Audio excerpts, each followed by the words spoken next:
Clock in the room tells me that it's 5:15. I will call the Thursday, January 2nd, 2025 meeting of the City of Bangor Board of Appeals to order.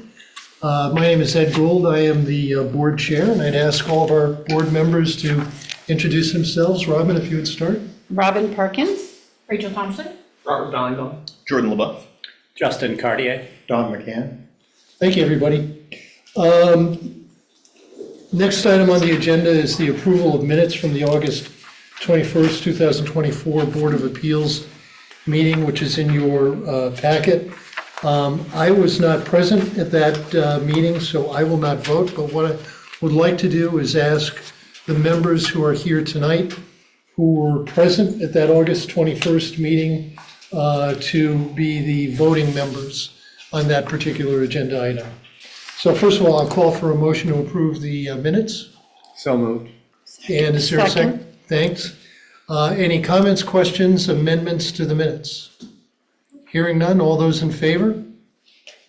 And it is unanimous. Thank you, everybody.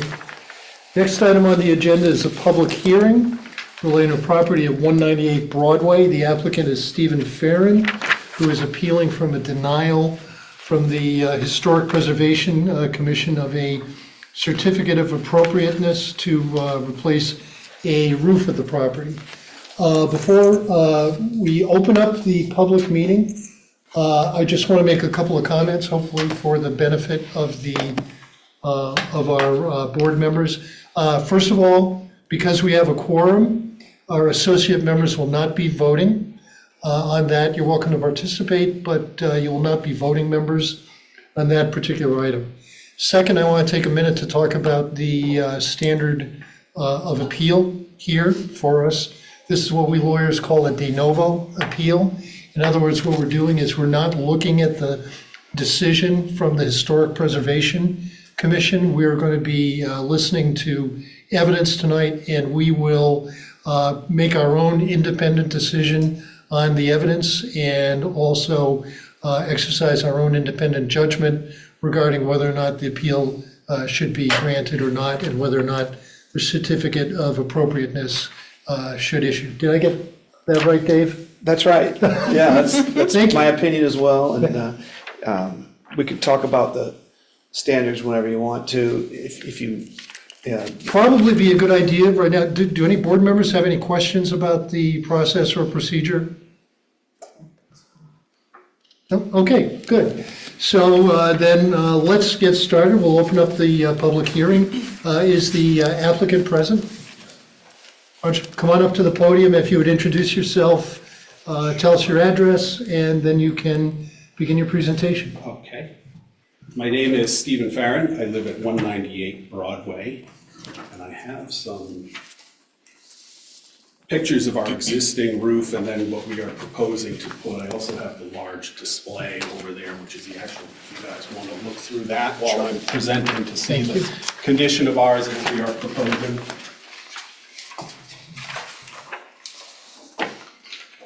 So yeah, my roof has been evaluated by a number of contractors, and over the years they've all said that it is deteriorating to a point where it is really no longer salvageable. And so I propose to replace the asphalt roof, to replace the slate roof, which with the GAF slate line, which has been approved by the Historic Preservation for another building, and they have also approved just standard asphalt roofs. But so my explanation of request for repairs is damage to existing roof. My proposal was to remove and replace the existing roof with GAF slate line, antique slate, architectural shingle roof. There are 4 major roof leaks visible from inside my property. There are loose and lifting slate shingles throughout the entire roof. The majority of edge shingles are pulling away or have fallen to the ground. All portions of the roof are showing deterioration from years of wear and tear. A layer of wood shingles is underneath the roof shingles, which would appear to have been the original roof covering. The deterioration of nails installed at existing roof covering installation has allowed water to penetrate, freeze, then lift and move the shingles from the roof, which is causing more areas to trap water between the roofing materials. According to the foremost professional roofing experts in the area, there are countless areas where water is penetrating the slate and is being trapped between the slate and wood shingles, causing the entire roof structure to become saturated. This is the reason for significant structural damage, rot and mold, for instance. According to everyone I've spoken with, the only solution is to remove both the slate and wood shingles from the roof and replace with a more sustainable material in order to protect the home from what would most definitely result in a further structural problem, resulting in the loss of structural integrity of the property.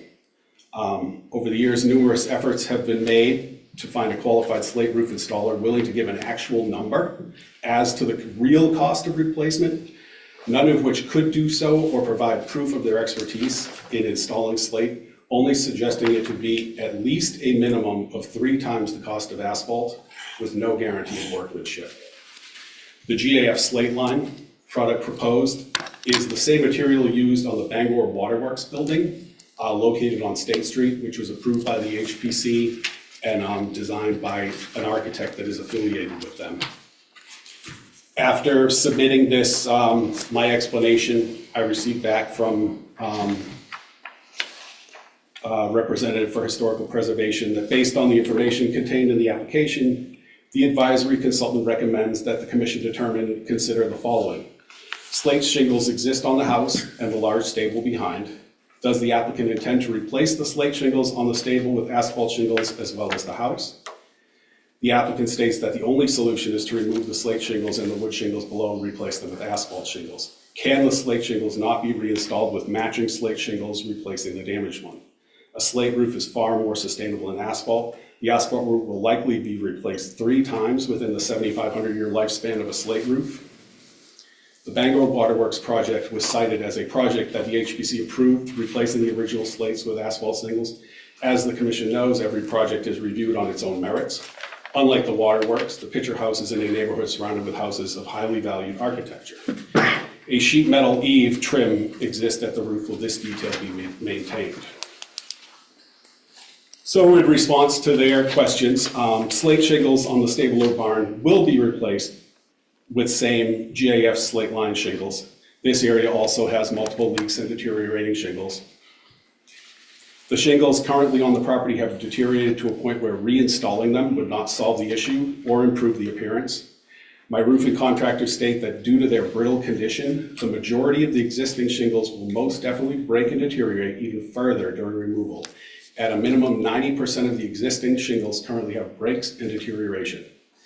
This deterioration of the shingles will only continue, rendering the reinstallation of existing material to be nothing more than a temporary fix, along with being visually displeasing. Previous repairs and every attempt to match existing patina of current shingle with other shingles has been impossible, despite all efforts. Each repair previously made shows a clear difference in material. The GAF slate line has a lifetime warranty to the original and second owner if installed by a certified contractor. The contractor performing the installation work is a preferred GAF installer. The cost to replace with slate would exceed 3 to 4 times that of the proposed slate line with no warranty as to workmanship.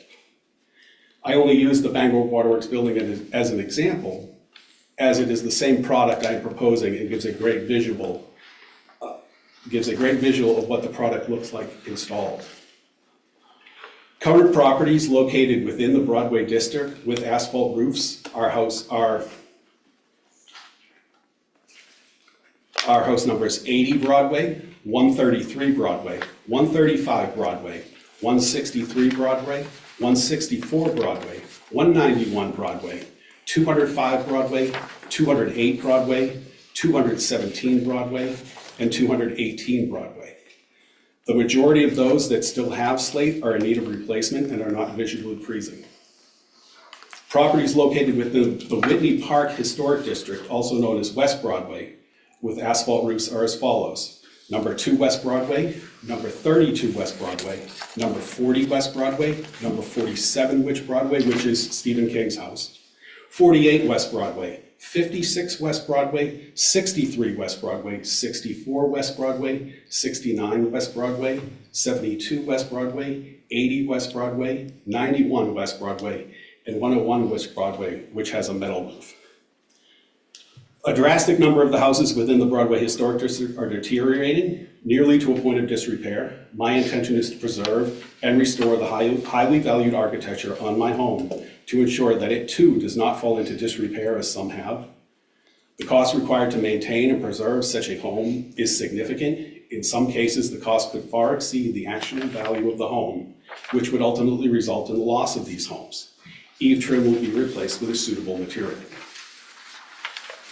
I have here an email that my next door neighbor reached out, which he was shocked that we had to come to the appeal process.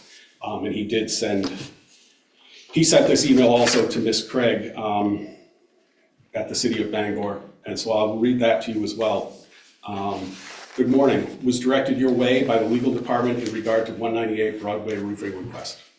I saw their application back last month, and to me it is 100% reasonable to be approved in light of the lack of any competent trades to work on such roofs and the lack of any tax support by the city to undertake such expensive restoration, even if it was possible. Walter Musson was the best at it and did all the work on that house as well as mine, but has long since passed, and Bob Ruddy, equally as good, was the other artisan, but he has since retired. I was shocked to see that they now have to appeal. Many years ago, I first used Roof Systems of Maine, and they made a mess of my roof and tried to double the quoted price. It all had to be ripped out. Fortunately, Walter was at his prime at the time. The process for homeowners in this area needs to be user-friendly, especially to those of us like the Farrens that are to keep these grand old houses going as single dwellings and not carving them up. If there is an expectation to have the houses conform to ways of construction that no longer exist, then the city must be held to the same standard. Our street looks nothing like what a 1900-era boulevard should look like, the lamp standards, hot-top sidewalks, and concrete curbs being the most obvious glaring contradiction. Can homeowners in these areas expect period-correct restoration to our streets to the degree they are held on what to roof their home with? Further, if this is a priority of the city, then a means of property tax credit for exorbitant restoration work, saving a slate roof, versus reasonable repair cost, replacing with modern sustainable materials must be in place if the HPS is to have any relevance. I've had the pleasure of living at 188 Broadway for 20 years, and John and Linda Roman did yeoman work maintaining 198, as I have done at 188. But in 2025, common sense needs to prevail as to what is even possible anymore, specifically with slate roofs. The days have sadly passed that knowledgeable artisans exist. A protocol of period correct, looking modern, cost-effective material options for the homeowner should be in place so that a homeowner in such a situation can work towards a known realistic replacement without the added hassle of numerous hearings, cost to the city, etc. So they are encouraged to work as best they can with the overall goal of visual preservation. The goal of exact same materials has passed, in some cases not even safe. At some point, these houses will reach their end of life. Mine is 112 years old, 198 even older. And this rate will only be accelerated if a realistic plan is not drafted. They will eventually drift into disrepair once they are no longer viable, a far worse case than a slate to asphalt roof conversion.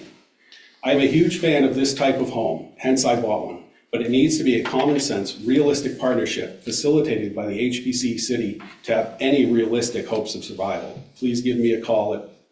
Would love to chat about this and how to make it better for the city, our citizens, and the homeowners. Sincerely, Ian Dickey, MD. That's what I have for now. Okay. Hey, Ed, would it be all right if I Absolutely. spoke for a minute? I just wanted to call the board's attention to the evaluation standards that are in your packet. Section 148.9 contains the standards, and I would suggest that the board consider and make 9 votes regarding the standards, separate votes. The first standard is located in 148-9, capital A. Then the other 8 standards are on page 14. It is in section 148-9, capital B, 2, and then it goes A through I. It's on page 14 at the top of the page, starting at the top of the page. There are 8 standards set out there. And I just wanted to point that out to the board before you started asking questions so that you might have that to talk about if you want to. Sure. Thank you, Dave. Okay. Any board members have any questions? I have a couple. What's the current age of that slate roof on the house? Best of your I knowledge, mean, 100 plus? probably, yeah, I would guess, yeah, I mean, most of the houses ended up with slate roofs after the fire of 1911. I know mine survived the fire, but it had a wood roof, cedar shakes. Cedar shakes probably Yes, underneath. it's cedar, I haven't really sampled it, but, Sure, so it's that was on it, and then they covered it over with slate. Assuming from what I'm able to understand, it was they thought it would be some form of fire protection. Okay. But now we have fire departments with fire trucks, so we're a little safer. Right, right. Other questions? Yeah, just a point of clarification. So to replace the roof in the manner that it is now instead of this gap, you said that there aren't other contractors that can do it or it's prohibitively expensive? Can you just clarify Both, that? Okay. both. I do a lot of construction in this area. I know many contractors, and none of them recommend any of the companies around here to do slate. Everybody says that Walter was the best, and unfortunately we lost him because he was planning on really doing something with my roof or determining if anything could be done. But in my last conversation with him in 2019, he said himself that mine is so brittle, so bad, it wouldn't be salvageable. It would have to be, whether it be done over with asphalt or done over with slate. It was not salvageable in any way. I don't know if that answers your Yeah, question. no, thank you. Other questions? So you spoke to Walter in 2019, Yeah. and what have you been doing since then? We've had other people in that have chased leaks and we just continuously have people in doing repairs with no warranty. Those that have worked on it, I've had them try to give me a price, and all they can tell me is that there's a starting price and that they'll see what it costs when they get into it, which me being in construction and also being a homeowner, I know that that's not a good way to start with a company that we'll start here and see what it is. So at this point, and the cost difference with asphalt being somewhere between $600 and $850 a square, mine being on the higher spectrum because it is a difficult home to do, we would be somewhere in the 800 range. Prices for slate start at around 2,500 a square foot, which makes mine 3, maybe more, and just not Yeah. economically possible.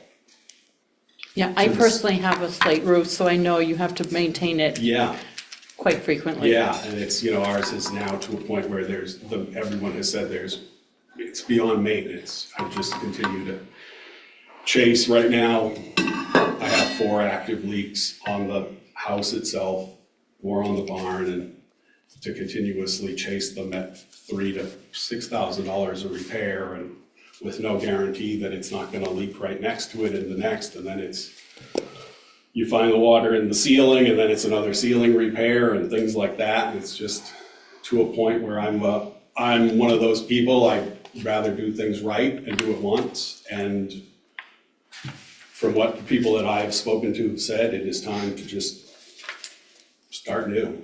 And all I'm really asking for is to be offered the same opportunity that clearly 25 to 30 other properties have been allowed to do, which is put on an asphalt roof by removing their slate. Is that a sample of the roof? It is, yeah. Would you mind bringing it over Sure. just to show us so we can see? I mean, from here, it almost looks like slate, so. It does, and if you see it, I mean, it took me a while. If you drive by the Bangor Waterworks building, you have to really look to see that it's not slate. Once it's up, it even looks better. I don't know if you've gotten And the pamphlet. I'm a carpenter myself, and I'm familiar with roofing, and GAF is the industry leader Yeah. in roofing materials. And certainly, having driven by the old waterworks that they did down there. It's very aesthetically pleasing. I think it's beautiful myself, yeah. And So, obviously, at the age of your roof, it's unreasonable, I believe, to Yeah. continue to Thinking expect that you the to roof is at least repair now, that. Minimum, it's 115 years old, maybe older. Right, and with 75 to 100 is the expected life. Right. I've never done a slate roof, I don't know a lot about slate roofs. I did watch the Not many presentation people. from the Historic Society that they did the day you did your original thing, which was educational as well. But But the slate roof is rock. It's not going to, it doesn't, asphalt is going to wear. Slate also bears years of acid rain falling down on it, the thickness of what they originally were as compared to what mine are now. And this product has, it's a limited lifetime warranty transferable to two parties. The life expectancy is 50 years, so the half of what a slate roof is, right? So you could probably expect in the term of having to do this roof twice as a reasonable expectation, as opposed to having to, in the 100 years, Right. just assume 100 years for a slate roof, which we've already, seems the cost is almost triple, which seems to be exorbitant for any Yeah, homeowner, triple, even quadruple even at this considering. point. And if we're trying to keep the historic originality of the home, do we need to discuss the cedar shingles that are on the bottom there, which obviously were the original roof? Do we even know? Yeah, I mean, I don't know, it's just something else to consider, I guess. Questions are not, that we don't have answers to because of the age of it all. right, and that's the only reason I knew that from Walter Musson saying one of the times that he said this roof isn't period correct anyways, because yours had a wood, it's still there, the wood roof is still on it, so. Right. But I think we have to realize now that those days have passed, we're not gonna do a wood roof, we're not gonna do slate roofs, there's a better, more sustainable material that does not, like, as you mentioned, slate roof needs maintenance. An asphalt roof, put it on and replace it in 50 years and. Yeah, but that's the historic integrity of the house, though.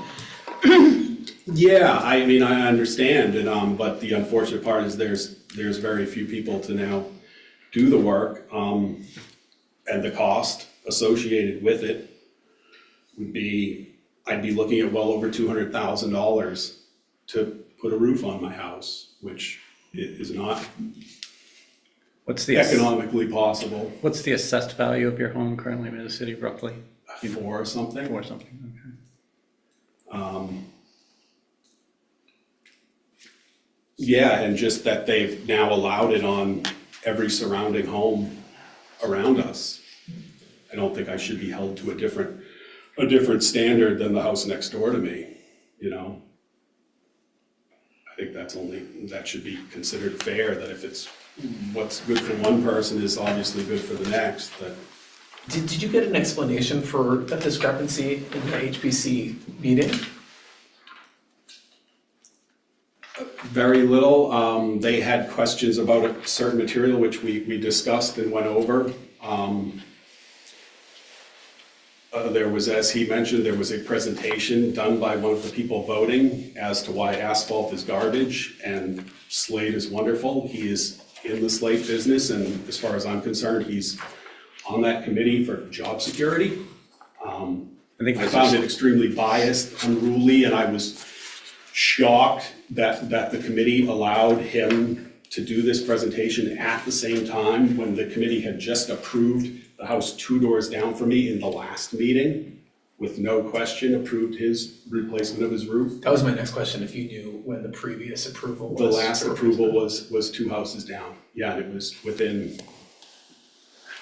months. But yes, I was really extremely disappointed to see that a committee member, or an alternate committee member who was then allowed to vote in that one, was clearly had a bias towards what was doing, what I was asking for, and should not have voted, should have been recused.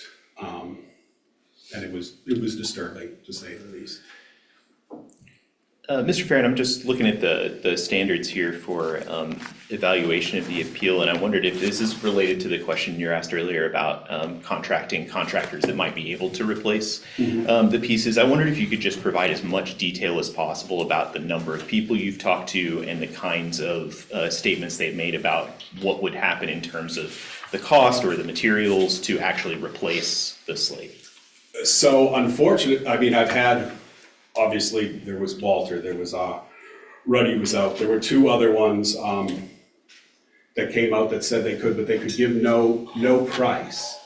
They would only give a starting price. We're gonna start at this and see how it goes. Their warranty would have been 1 year. Like I said, repairs have no warranty on them whatsoever.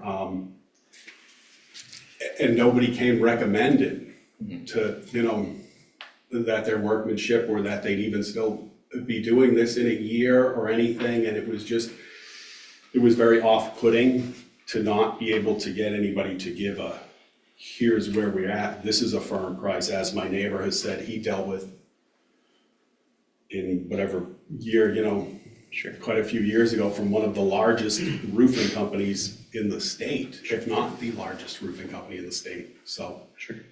No, that's helpful. So just to clarify, it sounds like there are people that at least think they could do the work. Yeah.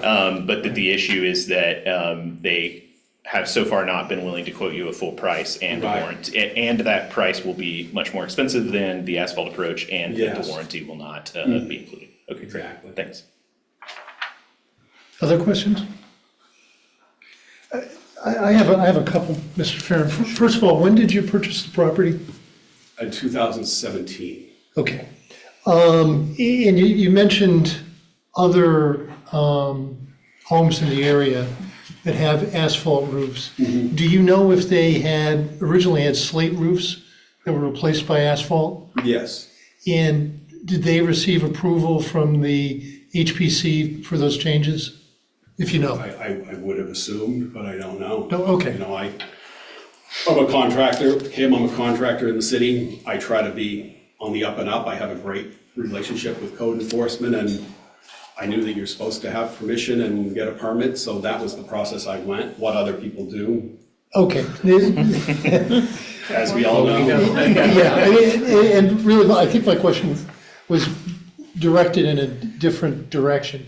Do you know whether or not the HPC had granted approval for replacement of slate routes with asphalt?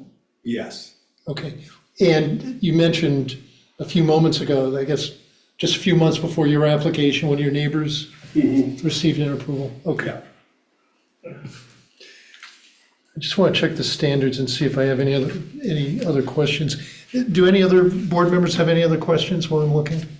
I mean, we know that all of these houses that have asphalt roofs did not have asphalt originally because asphalt was not even invented until I believe it's around like 1910 and did not become an industry standard and used throughout the country until 1938.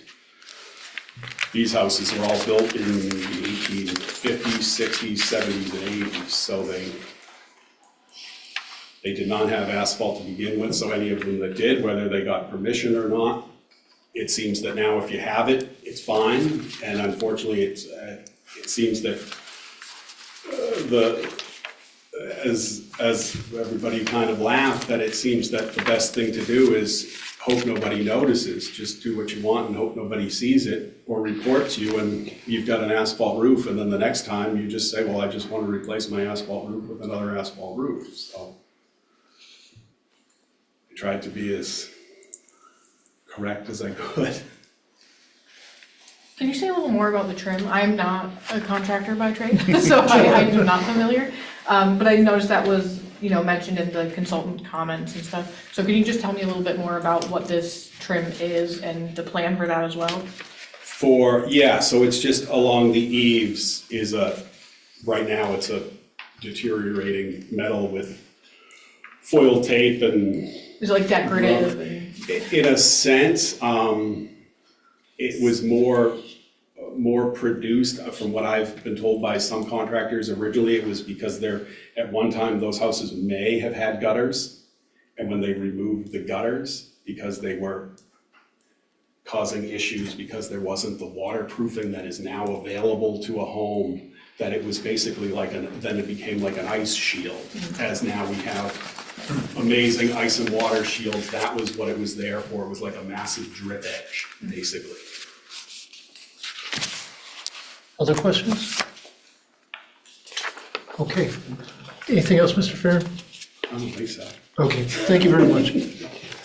Is there anyone else here who'd like to speak in favor of the application? Take this out of your way. Anybody else? Okay, is there anyone here who would like to speak in opposition to the application? Yes, sir. And if you could just state your name and where you live. Wayne, lost my voice, I guess. Wayne Mallow, 103 Essex Street. I live in a house that was built approximately between 1825 and 1830. We have a slate roof. We have someone inspected every year. It's not that costly to do. If you maintain it on a continual basis, it lasts for a long time. I sat on the Historic Preservation Commission some years ago, and I can only remember the waterworks was one that they didn't allow the slate to be put back, but there was a house on Union Street that belonged to a group in Portland that was a historic group that took a slate roof off and replaced it with asphalt. And within a year's time, they were brought to bear and took the asphalt roof off and replaced it with a slate back. I think it's unfortunate if the slate was probably, a lot of it was put on after the fire as a prevention. Those are the houses that were saved that didn't get burned in the fire. I think historically, when we look, children today or in the future look back, I think it's necessary to have houses with slate roofs. I believe the historic preservation and the historic guidelines say anything over 50 years is to be considered fall under the historic rules. Now, obviously, if a slate roof was put on in 1910, 1911, or 1930, 1940, even, that's within the 50-year. It's exceeded the 50-year limit. Therefore, it should be left. It should be kept. The fact that there were cedar shingles under it is fine for a historic point of view.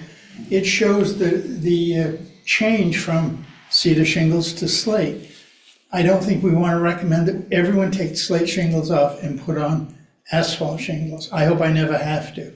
There are houses on Broadway that replaced slate with slate. The houses, I don't know the numbers of them, but beyond the doctor's office at the end of Broadway coming up State Street, I think it was the second house had slate shingles on the front. They wanted to replace them with asphalt. They were not allowed to. I didn't realize if any of these houses that were mentioned, the numbers, I'm not familiar with them, but none of them came before the board in the 10+ years that my wife and I at different times have sat on the board. So I think they were probably done back in the 50s when we didn't have a historic board. And this is how things disappeared. So from my point of view, I think when you buy a historic house, you acquire the problems that go with it, and I think you have to maintain them for future generations. It's like, when I was on the board, I complained about the fact that downtown and I don't know what the name of the building is, but the curved building where Evenroot is, they wanted to take all the chimneys off the building. And I said, it's great you take them. I can understand why you might want to take them off.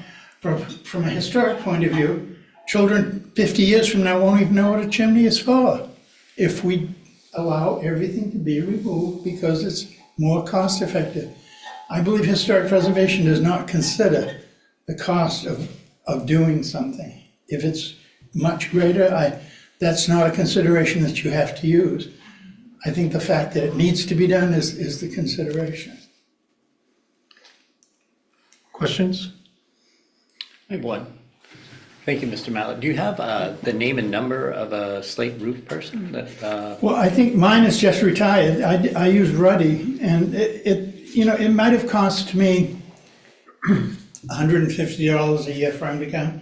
He went over the complete roof, he replaced shingles that needed to be replaced, and did whatever else needed to be done. But you can't leave it until you reach a point where there's no return. As I remember on historic preservation, we also replaced the complete slate roof of the Hammond Street Congregational Church. I don't know what, that was done by a group from the south. They came up and took all the shingles off, repaired the roof, replaced the shingles. I don't know what percentage they had to replace. I mean, they knew once they had to mix with it, but, so, yeah, I realize it's an expense, but I think if you're doing it every year and maintaining it, the expense is no greater than replacing the roof every 25 years with asphalt. Other questions? Thank you. Does anyone else wish to speak in opposition to the application? May I? Please.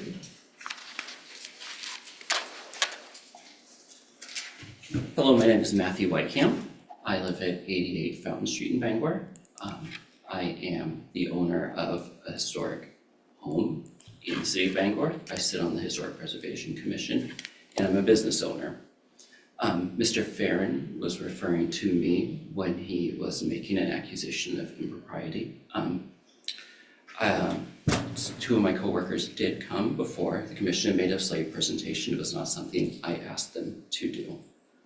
In the commission's meeting, I said that I have a potential conflict. The commission voted that I did not twice, or I said it twice and they voted unanimously that I did not. I offered my feedback to them on, we have very rigid standards in this matter, and they're before you. Sections A through E, I believe. As a owner of a historic house, which also has a slate roof, I have to maintain it yearly, and I'm actually going through the process of slowly replacing it in kind right now, or not right now, but over the last year plus. It is an expense, but as a steward of a historic home, this is a way of ensuring its longevity for the next 150 years. There are many slate roofs in Bangor that are, or there's several that are almost 200 years old. There's one on Highland Avenue that is very old. And they can last well beyond the 50 or 75 years very easily. My house just turned 150 this year. And it would be, the slate on it would be perfectly serviceable if someone hadn't glued it all together, which rendered it not serviceable. So leaks would have to be dealt with in a little bit more drastic fashion.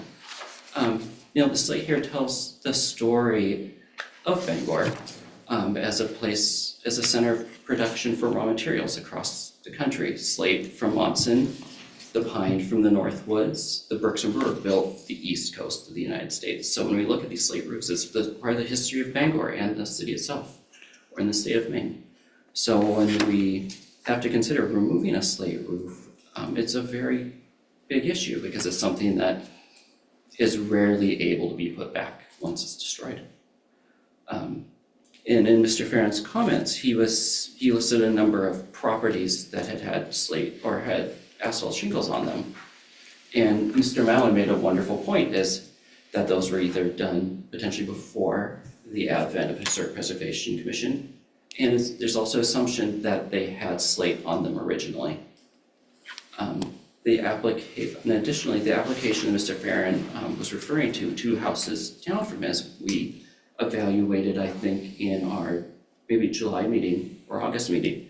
It was a house that already had the slate taken off of it, or what its original roof taken off of it at some point, and had asphalt placed on it a number of years ago. So we were evaluating replacing an asphalt roof with an asphalt roof.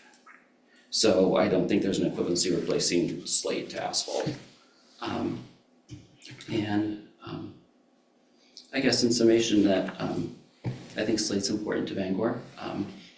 And I would say that as a member of the Preservation Commission, an owner of a historic house and a business owner as well. And I thank you guys for all meeting and considering this tonight. Quick, Oh, yes, any questions from the board? yes. Yes, thanks for coming in tonight. The company you own is a slate roof company? It's a preservation company. The slate is one of the aspects that One of the we deal aspects with. that you do. Were the two men that gave the present, well, it was really one man that gave the presentation at that same meeting, was he one of your employees? He's the co-owner of a business. He is the co-owner with you? Yep. So how many other slate roof companies are there in the greater Bangor area? Oh, I can think of a number of them. They don't specialize in slate, but there are several around the state of Maine.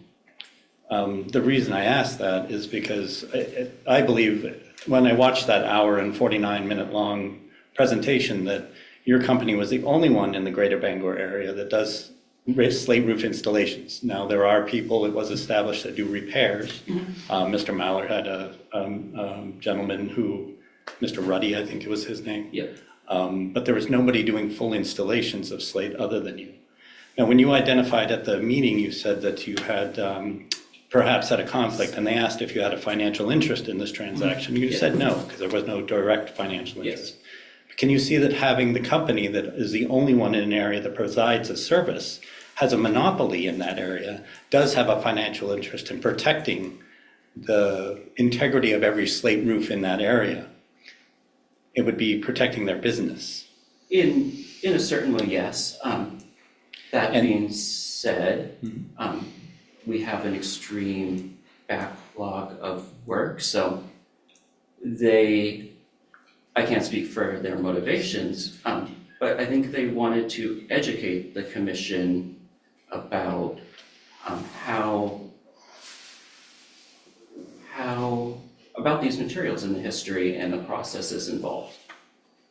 And in part of their presentation, they were using a hammer to tap on the slate. Is that how you determine if a slate is good or bad? That's one of the based on the sound. And your co-owner in the presentation said that you couldn't really determine if a slate was good by viewing it, because a lot of times they have chipped edges or damage, if you will, to them that doesn't compromise the integrity of them. But during that same presentation, you told the commission that you could tell by looking at these pictures, and I believe it's the same pictures that we have here in front of us today. Yes. These ones here. Yes, sir. You can tell by looking at these photos that this roof would be completely repairable and savable. I can't say that without giving it can I speak as a business owner to you? Certainly. In my professional experience, you have to get a close look but from pictures, you can generally tell. In Mr. Farron's response, he said that 90+% of the slates had failed. In my professional life, I've never come across anything that has 90% failure rate. If there was 90% failure of a roof, there would be many more than 4 leaks. That, there's thousands and thousands of slates up there. So let's say there's 20,000 slates. If 90% of them are bad, that's 18,000 slates or roughly. And they'd be falling off. We salvaged the slate off the YMCA in town. And at the end, while they were knocking the building down, we scooped them off onto the ground from 30 feet. And we were able to take more than 10% off the ground. So these things have an incredible long life. They're very durable. And you can evaluate slate failure in a lot of ways by you can look at them, you can see a crack up the middle. And you can really tell if it's something that failed 90%, there would be, holes, there'd be dozens laying on the ground. In my professional experience, I've never seen anything like that. So to answer your question, tapping them is one very quick way of evaluating them.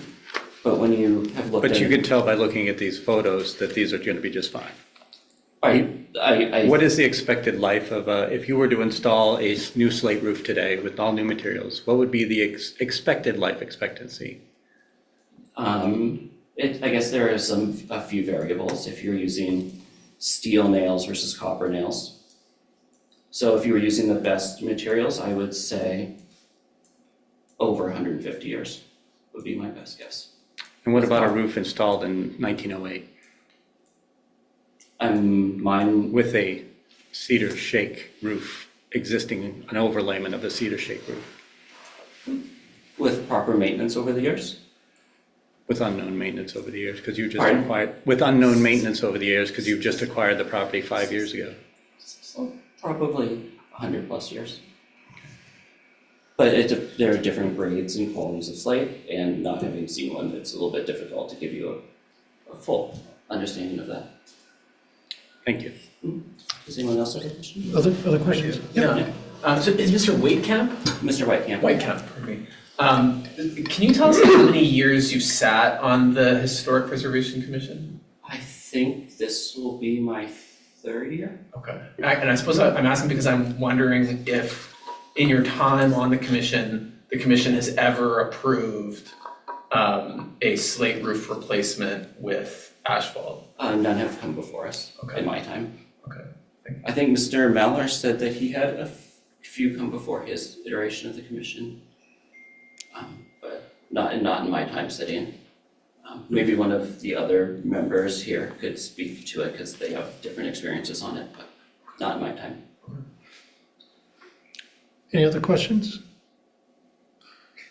Thank you. Thank you. Well, Mr. Malley, you already had the opportunity to speak. Sure.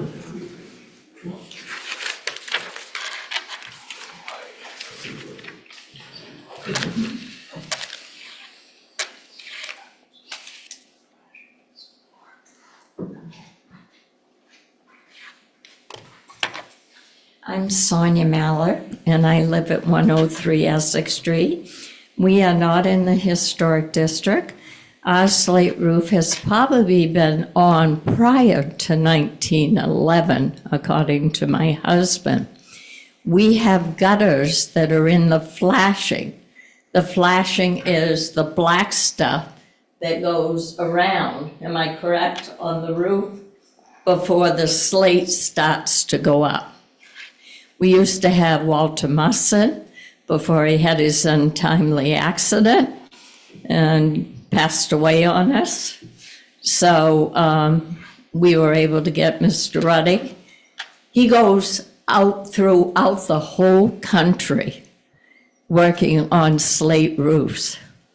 And he comes and he looks at ours every year, every other year. And as my husband said, he's not expensive. But we have gutters in the flashing part that takes care of any water or leaks. Questions? Question?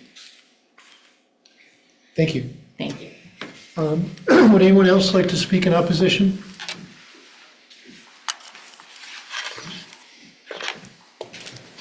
Hi, my name is Liam Reardon. I'm the Vice Chair of the Preservation Commission, and I just wanted to speak a little bit about our process and what we try to do as the Historic Preservation Commission for the City of Bangor. It is very important to us to work in a cooperative and supportive way with homeowners. You know, that is the whole reason for having a local commission. This is not something that is imposed by the state or imposed by the federal government. It's really about volunteers on this commission who try to look at individual applications and make the best sorts of decisions that we can. So I did want to clarify the assertion that we had recently made a decision to remove a slate roof at 208 Broadway. That did come before us 2 months ago, but that was already an asphalt roof. So we were replacing asphalt with asphalt. So again, I just want to underscore that we try to be as consistent as possible. There's also the allegation that it was inappropriate to have a member of the commission who had extensive knowledge about slate. And we were advised by our legal counsel that the standard of the city was that the person had to have a direct financial involvement in the issue before us. And so based on that, it seemed, while there was sort of this contextual issue of, yes, he is involved in slate, there was not a direct financial involvement, so that led to a pretty clear unanimous decision among the commission to permit it. The house in question is in a historic district. There is no question that slate is a highly significant element of properties in a historic district with important and long historic tradition in Maine. Munson slate is famous. That is what's on that roof. It would really be wonderful to preserve it. And as you'll see when you go through the evaluation standards, there's really, there's no ambiguity there about the strong preference for preservation, repair, maintenance. The standards there don't give us a whole lot of wiggle room. Now, that notwithstanding, we understand the very difficult situation of a standard that requires a high level of expense versus the use of modern asphalt shingles. And so in particular, what concerned me about the application before us was its lack of specific detail. A statement like consultation with the foremost roofers in the area is very sweeping, but doesn't really give us, I called every person on the list the city provided me, and these were their responses.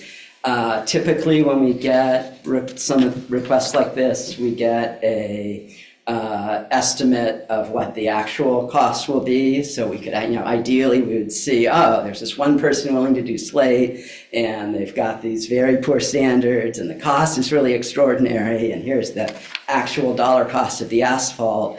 That's the sort of thing that would allow us to say, well, gee, the standard is very clear. We want to keep that slate.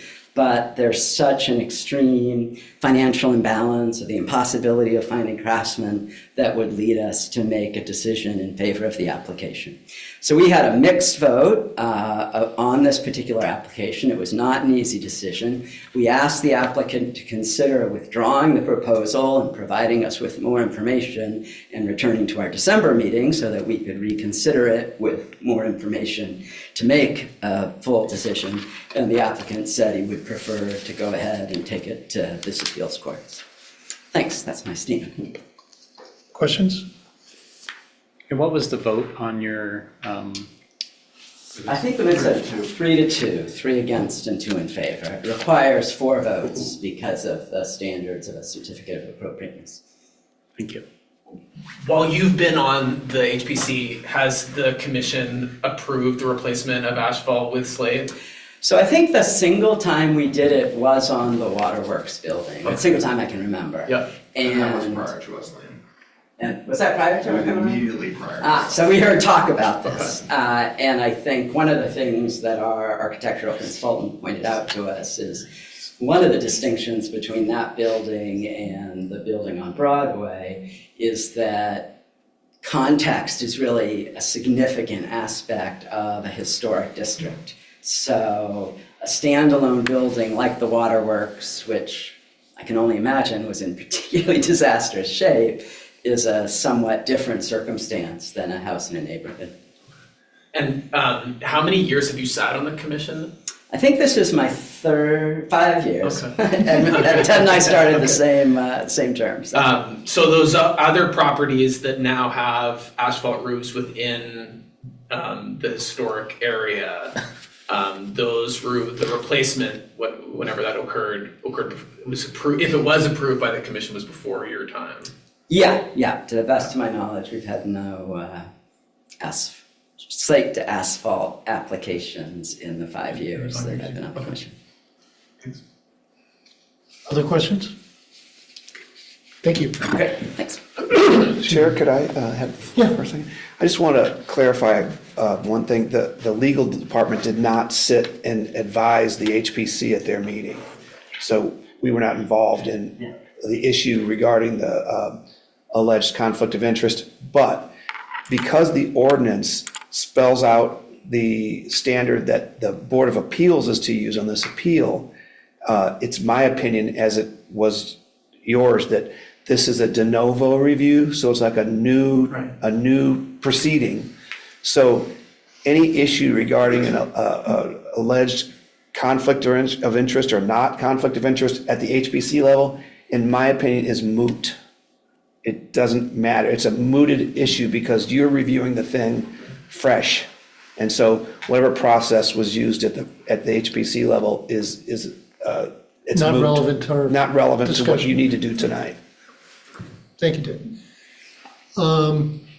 Anyone else who wishes to speak in opposition to the I'd application? like to make a point again whenever I can. I'll give you the opportunity for Thank you. rebuttal, Mr. Farren. Anyone else? Okay, Mr. Farren, if you'd like to present a rebuttal. Yeah, well, as was mentioned earlier, and just again by Mr. Sedgwick, your decision is supposed to be based on your own merit, should have nothing to do with them. I'm confused as to why we then had these people rebutting and stating every reason and everything that they did. That seems like a conflict of interest for them to be here. And just alone, the fact that other people didn't go for approval but have an asphalt roof. In my opinion, if you're gonna tell me that I cannot have an asphalt roof, then we need to go to all those people and tell them, including everybody, the 10 houses or 15 houses on Broadway, the 12 or 13 on West Broadway, to strip that asphalt and put slate, because we know by the dates these homes were built, they did not have asphalt roofs when they were first done. So, and these roofs are not old. I can tell you that one was done across the street from me just last spring.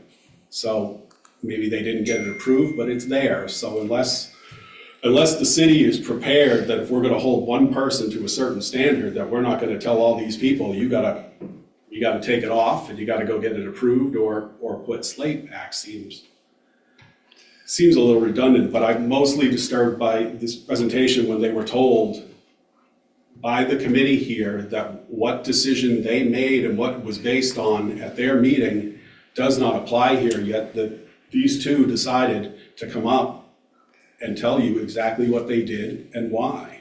Or not even why, but just excuses and for their own sake. I found it very disturbing. Well, Mr. Farren, as Dave said,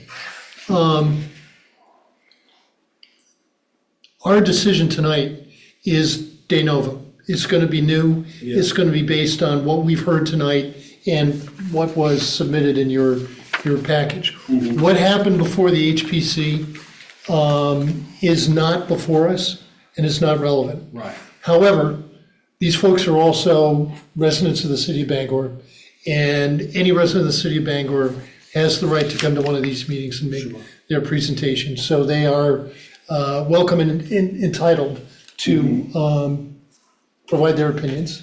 But what we're going to decide is going to be based just on what we hear here tonight. So I appreciate that. I hope that's somewhat reassuring, at least from a process Yeah, standpoint. no, I appreciate that. Okay, I think that's all I have. okay, Thank you. thank you. Then hearing nothing further, yeah, Dave. I also understand that the chair of the HPC is here, and I didn't know if the chair wanted to speak. I didn't know if you, I guess my only concern, Dave, is that, it was a split vote. And understood, so there were, here's my concern. it's not unusual for the lower Yeah, board members to present why votes were made a certain way and what issues that should perhaps be talked about by this board. understood. My concern is from a process standpoint, that we heard from proponents of the application, and we heard from opponents of the application, and then we heard from Mr. Farren in rebuttal. And so with all due respect, it's nothing personal. I think he had the opportunity to be heard as a proponent and declined to do that. So I think unless you don't think I should rule this way, I'm happy to. Well, I wasn't sure if the chair was didn't stand up to speak because it was either for or against. I didn't know if maybe he wanted to speak, but wanted a third category, Yeah, I hear you. Yeah. In the same way that we might hear from like a code enforcement officer or something at a different. Well, I'll tell you what, I'll submit it to the board. What's your pleasure? Do you want to reopen the evidence, or do you want to close the public hearing and start our discussion? I mean, I would personally like to hear from the chair of the would too. Preservation Commission. Okay, then let's reopen it. You're welcome to speak. Thank you. I did not, in fact, stand up as a proponent or an opponent to the proposal because I was neither personally an opponent or a proponent of it. Speaking as the chair of the Historical Preservation Commission, it was a split vote. This is unlikely for us. We rarely, in fact, find ourselves split to quite this amount.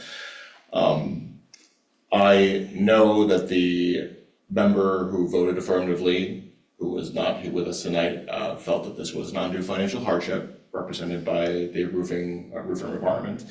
And for myself, by the time the vote had got to me, it was clear that it was not going to pass that initial vote. And from a process serving perspective, the vote that we had before us was on the proposal exactly as it was to issue a certificate of appropriateness. In other sessions or in other, I don't want to say conflict heavy, but things where we might want to have specific conditions upon the certificate of appropriateness, we have to phrase that very specifically in our motion to vote. That was not present. And I wanted to have additional opportunities for the commission to work with the applicant to perhaps find a certificate of appropriateness that we could issue conditionally at the very least. That's, I think, really all I had to add to the conversation, but I'm welcome for questions if there are any. Thank you. Questions? Do you know how long the city of Bangor has had your committee? I actually do not know how long the city has had our committee. I can speak, again, like Liam and I joined at the same time. This is our second term. There have been no slate roof replacements before me that I remember. The last one that I'm aware of was in fact the Waterworks building, and that did happen prior to Liam and I's tenure. But Do you know the answer to that? Chair, could you just, the chair didn't give his name for the record. Oh, I apologize. Thank you. Edmund Trinsky. Yeah. Thank you. I don't know the answer to the question. Okay. Your question. Because I think what we're finding is we went through a phase in Bangor where we destroyed a lot of properties. Urban renewal. And then we changed, and now we're trying to save our historic homes in a just way. So I think we're trying to correct what wrongs we've done in the past. Something that Vice Chair Reardon did say that I firmly believe, it is our role to facilitate homeowners preserving their properties in accordance with the rules and regulations that we are bound to work by until such as they may be changed. Thank you. No further question? Okay, thank you. So since we reopened I'll call you a proponent, although you're not necessarily a proponent. Is there anyone else who would like to speak in opposition to the application? Can I say that I was on the commission for 3 years, and nobody during my term asked for a slate roof to be removed. Okay, thank you. To clarify, I was on for over 10 years and we didn't have any either. Okay, so I will now close the public hearing and open this up to the board for discussion. I think that the process that Dave wants us to follow, which I understand, is that we should look at each of the evaluation standards under 148.9B I get that right? Right. A and then all. A and then- 9A and B2, A through I. Gotcha. And Thank I you. would suggest that you take a vote as to whether it applies, and whether, if it does apply, whether the applicant met the standard. Don't we also have to look at E, exceptional circumstances? I hadn't gotten to that yet. Okay. If indeed, the vote is that the standards have not been met, then I was going to direct your attention to exceptional circumstances, Okay. E, where I would suggest that you take 3 more votes. Okay. And, If it has been, if you vote that they have been met, yeah, then then we we don't never come would have there. gotten to E, yeah. Gotcha, okay. And E essentially is is a variance, even though it's not It's worded as such. to find whether undue hardship would allow you to issue the certificate of appropriateness despite the fact that the other criteria were not all Right. satisfied. Right, okay. So that's the framework we should be working with. Before we start going through each individual requirement of the ordinance, any board members have any general comments or discussion that they want to make? Jordan, you're shaking your head. Is that a yes? Yeah, it is, and I'm sort of processing it. Yeah, I'm happy to think about it aloud just for a second. I think our responsibility is to work both with folks across the city, but also within the letter of the ordinances that we're working under. And so as I look at this, the whenever possible word is the one that I'm really stuck on. And it sounds to me that the replacement of the existing materials is possible.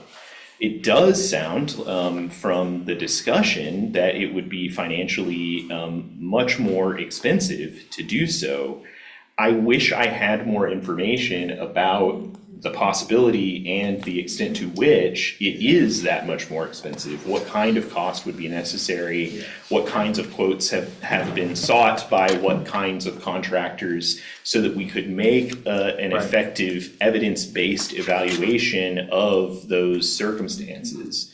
Right now, I don't really feel like I have the evidence necessary to understand whether it is an undue expense aside from the homeowner stating that it would be more expensive, 2 to 3 times more expensive, but I don't even have a sense of what 2 to 3 times more expensive might look like, or what other companies might be able to do this work, or what kinds of warranties might be available.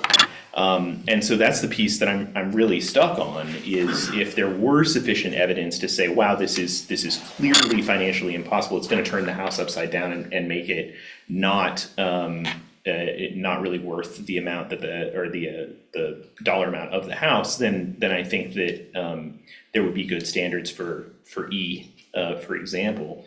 But the possible piece is what's written in the ordinance, and that's what's concerning me at this point.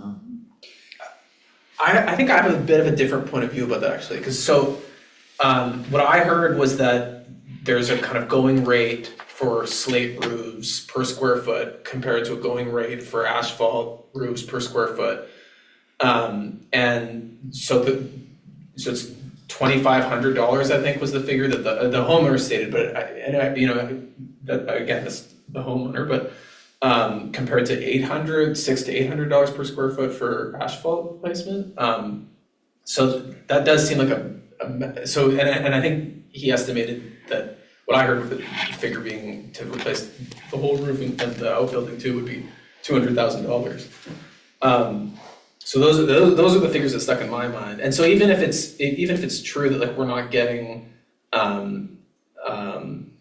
like a hard quote. I mean, the homeowner stated that he couldn't get a hard quote from the contractors he spoke to. So I'm not sure. I mean, I suppose we could get that evidence in writing somehow, but if you can't if you know the going rate of replacing a slate roof with replacing a slate roof with slate compared to replacing with asphalt, I mean, I wonder if we do need, if our standard does need to be so rigorous in order to grant a variance here. I mean, it does sound like E might come into play, right? I mean, if replacing a roof is going to be, I mean, if people in the city of Bangor replace their slate roofs, if they do in fact have to replace them, which I suppose is the big sort of question looming over this too, right? Is it in fact necessary to replace the whole roof? But if homeowners in the city of Bangor have to spend $200,000 to replace the roof of their home, I mean, that itself is going to put a tremendous brake on maintaining the historic quality of homes in the city, right? So that was the big thing that jumped out at me. But we don't have an estimate. So we don't have a contractor's estimate on what it's gonna cost, so we don't know it's gonna be 200,000. And that's replacing it. But repairing could be totally different. So is our view though that the homeowner, so he stated that he couldn't get an estimate, right? He couldn't, that a contractor wouldn't give him an estimate. Nobody would put it in writing and guarantee it, right? So, I mean, that's what I'm working with, is just that, I'm taking that at face value. But there are slate contractors in the state of Maine. Right, I think that's the point of like wherever possible. I think that's what I was thinking, the same as Jordan's is, possible doesn't mean ideal, right? And I don't think these standards factor in more expensive. And I think that's kind of part of what you would, I think, be contemplating when you buy a historic home. Yeah. Like, I think that has to come into play. I don't know, my house was built in 96, so I don't have those problems. But yeah, so I think I'm also stuck on the wherever possible thing, because it's not wherever ideal, wherever financially suitable, Feasible, right, wherever, and so yeah, maybe the exceptional circumstances factors that in, but that's a different discussion. But I'm also hung up on the wherever possible, and, I agree, more detail I think would have been helpful in order to understand better the impossibility that is being claimed. Okay, I agree. I didn't mean to cut anybody off, I'm sorry. Here's the way that I look at the state of the evidence that we heard tonight, is that we don't have any really hard figures. But what we heard from the homeowners, well, number one, he's owned the property for about 5 years, so in my mind at least, it's not his lack of maintenance that has led to the deteriorated condition of the roof, leading to damage inside the house. And that there were two really well qualified slate contractors. One unfortunately passed away, and he was unable to secure the other one. And he went to a couple of other contractors who said, well, here's my starting price, but I can't give you an estimate to the rest. So the question that this evidence presents to me is, I mean, regardless of what the cost is, because we don't know what the cost is. And so I don't think we can make a determination of whether or not the cost is exorbitant or not. The question is that under this state of the evidence, the homeowner couldn't get an estimate, and requiring him to go forward with repairs under those circumstances is basically asking him to buy a pig in the poke, that he's going to start at X and have no idea, once half his roof is torn off, what the cost of the project is going to be. And I may be jumping ahead, I probably am jumping ahead to E with that analysis, but I'm not sure that it's necessary for Mr. Farren to carry his burden under the statute to come forward with the estimates. It certainly would change the way we analyze the evidence and apply the ordinance. But he said, I tried and I couldn't get it. And I don't know that that disqualifies him under the statute, I mean, under the ordinance. That's my opinion. It's like asking him to prove a negative. I mean, how can he prove a negative? Yeah. If nobody's willing to put it in writing, he can't bring it to us. Well, I think you could have in writing that this is what I'm willing to start at, and it could cost more than that. We don't even really have that. I'm sort of worried about this, and this is a bit of a slippery slope, but what would prevent any homeowner from saying, oh, I tried and I can't do this? Well, but that's the problem we always have in these cases, is that, yeah, I mean, part of our function is not just to apply the ordinance, but it's also to look at the credibility of the witnesses, and do we believe them? And, you know, if somebody were to come forward with that evidence to support their application, we've got to make a determination whether or not that's credible. And that's part of our job too. So you're right, it's a slippery slope, but, you know, I mean, it's part of what we have to do. It's part of what a jury does when they sit in a case anyway, you know, what witnesses do they believe or not believe? What testimony do they find credible and not credible? And something Mr. Mallard said earlier kind of resonated with me, how he was talking about keeping the historic integrity of our city, this beautiful city that we have, is so important. And the history of this home is obviously, we're going to guess that a cedar shingle was the first roof, and they either put the slate roof on slightly prior to the fire, or it made it through and they put it on slightly after, that it became part of that history of the city. But at what point do we draw a line and say, you know, if it's more than the assessed value, you don't have to do it? If it's half the, where do you draw the line on these things for a financial hardship for somebody who owns one of these historic properties?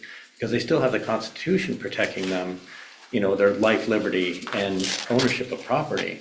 And to put an undue hardship on a cost, you know, if, you know, copper had gone up considerable amount and there were copper gutters and flashing on the house, it may make copper an financially unavailable product to use for some of these things.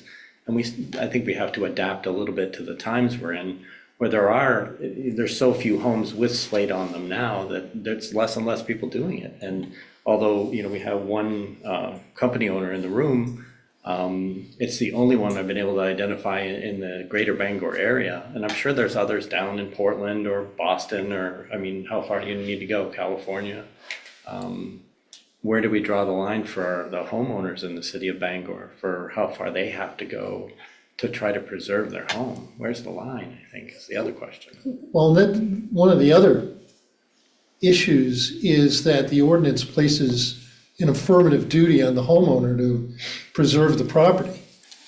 And so there's got to be some sort of, if this roof doesn't get repaired, the property is going to be damaged just from water infiltration. And the homeowner's got an affirmative duty to avoid that. So, you know, the question is, you know, how does that balance get struck? And I guess I live in the area, I go by the property frequently. I know that he's been doing things the right way. The first thing he started doing was redoing foundations. And he's done a beautiful job of keeping the house looks very similar to where it started. Obviously, there's some new poured concrete there and things. But I was impressed before I even was familiar with this proposal or anything, with the work he was doing to restore that. So I know that his head, from what I've seen as a contractor in the business, that is what he's trying to do with the property. And sometimes I guess it's just, where is that line? And how do we work with the Historic Preservation Society to make sure that line isn't too far out for our property owners and the owners of Bangor, so that we don't discourage people who might move here to buy a house on West Broadway and try to keep it up, you know, but there might be one aspect of it that isn't economically feasible. And even in E, the property cannot yield a reasonable economic return, or the homeowner cannot make any reasonable use of the property. You know, it sounds like if he's forced to go the slate roof route, that he's going to have to choose to repair it, which is already in his presentation. He's got 4 leaks now, and with what happens with the cedar shakes when they sit underneath and somebody's laid over another roof, whether it's asphalt or, I'm sure it's the same, and feel free to speak up and correct me if I'm wrong about this, it turns to dust under there, and just causes more issues the longer it's left.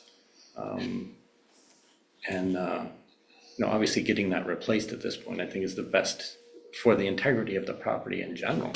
Getting a new roof on that property is the best thing to preserve the majority of its historic nature, even if we lose one facet of it. Which I don't think that any of us want to have to lose any facet of the historic nature of any part of this beautiful city that we live in. But, yeah. Well, so do we think then that Mr. Farren is facing, are we now considering the exceptional circumstances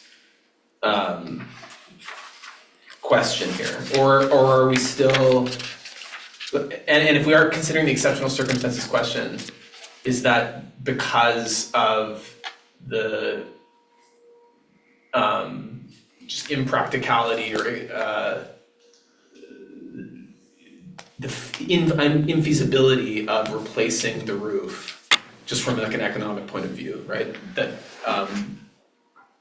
if it's going to be that prohibitive to replace a slate roof in the city of Bangor, then it does seem as though we have to at least consider the exceptions question here, exceptional circumstances question.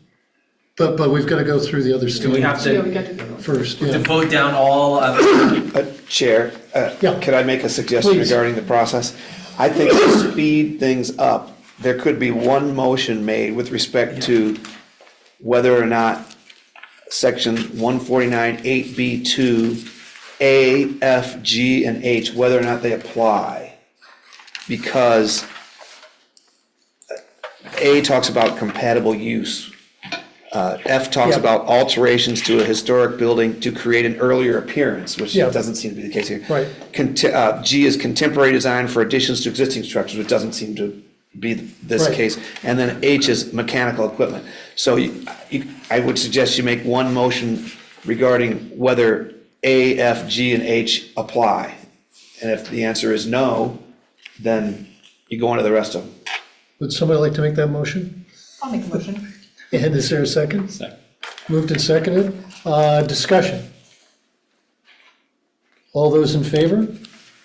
Sorry. Well, I'm sorry, Okay. in favor of what? That does not In apply. favor of finding that A, F, G, and I do not apply to this are not applicable to this. A, F, G, and H, you mean, right? And H, I'm sorry. H, Thank not- you, Dave. Yeah, That they That's do what we're not voting on. apply, Should that they're I, not applicable. they are not applicable. do you want me to remove with Sure. all the language? Please. Okay. I move that we find that section 148-9, paragraph B, 2, subparagraphs A, F, G, and H do not apply to this application. And is there a second? Second. Moved and seconded. All those in favor? It is unanimous. All right. So why don't we start going, let's look at 148.9A. Right, Dave? That's our starting point? 148.9B, you just voted We just that nixed A A. is not applicable. Right. So B, 1. 1. No. No, No. B2. B2, 148.9B2B. B2B, that's where we're starting, okay. Rehabilitation work shall not destroy the distinguishing qualities nor character of the structure and its environment. The removal or alteration of any historic material or architectural features shall be avoided wherever possible. So that's the provision of subsection B. So in here, to my mind, it was valuable to hear from the Historic Preservation Commission because, I mean, at least speaking for myself, I'm not sure whether slate roofs are in fact a distinguishing quality or character of such a historic home, but it sounds as though, like, people on that commission believe that it is. So the question is, if we agree with that assessment, is the petition here is to in fact remove this historic material, and is that avoidable, right? Yeah, well, Dave, I need some clarification here because these two sentences seem to be at odds with one another. The first sentence says, rehabilitation work shall not destroy the distinguishing qualities. And then the second sentence says it should be avoided whenever possible. So the first sentence says you can't do it, and the second sentence says you need to avoid it. What are we supposed to do?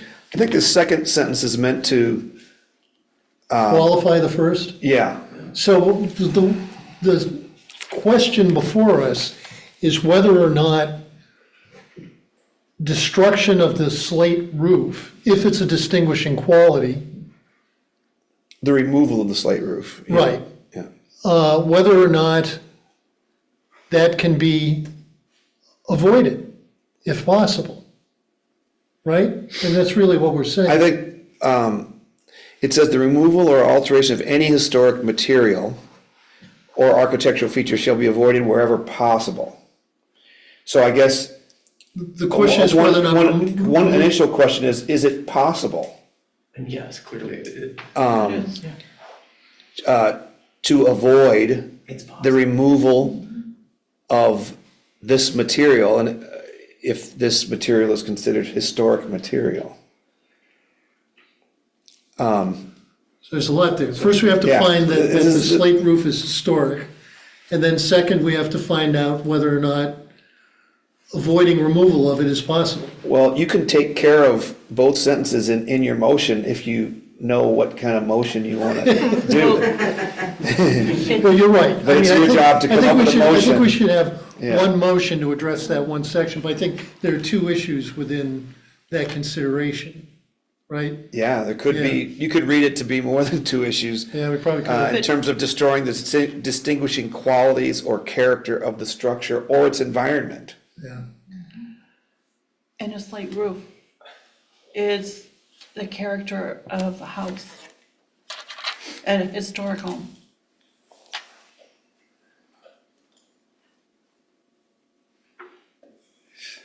Let's do this. Would somebody like to make a motion regarding whether or not the proposed work meets the standard of subsection B? And then we can discuss Sure. those. So moved. Well, Anderson. which direction? Oh, Motion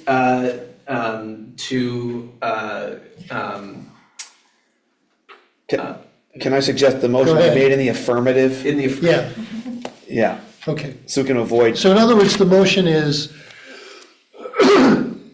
that the work, no, the motion is that the work complies with subsection B. Let's make the motion simple. Now let's talk about the substance of subsection B.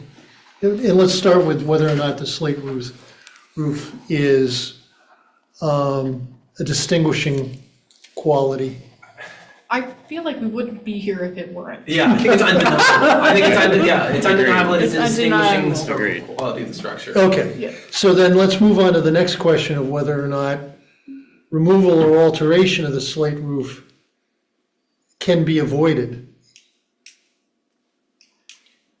Yes, it Some- can. yeah, It can be it avoided. can- It's it can possible. be. Okay. So then,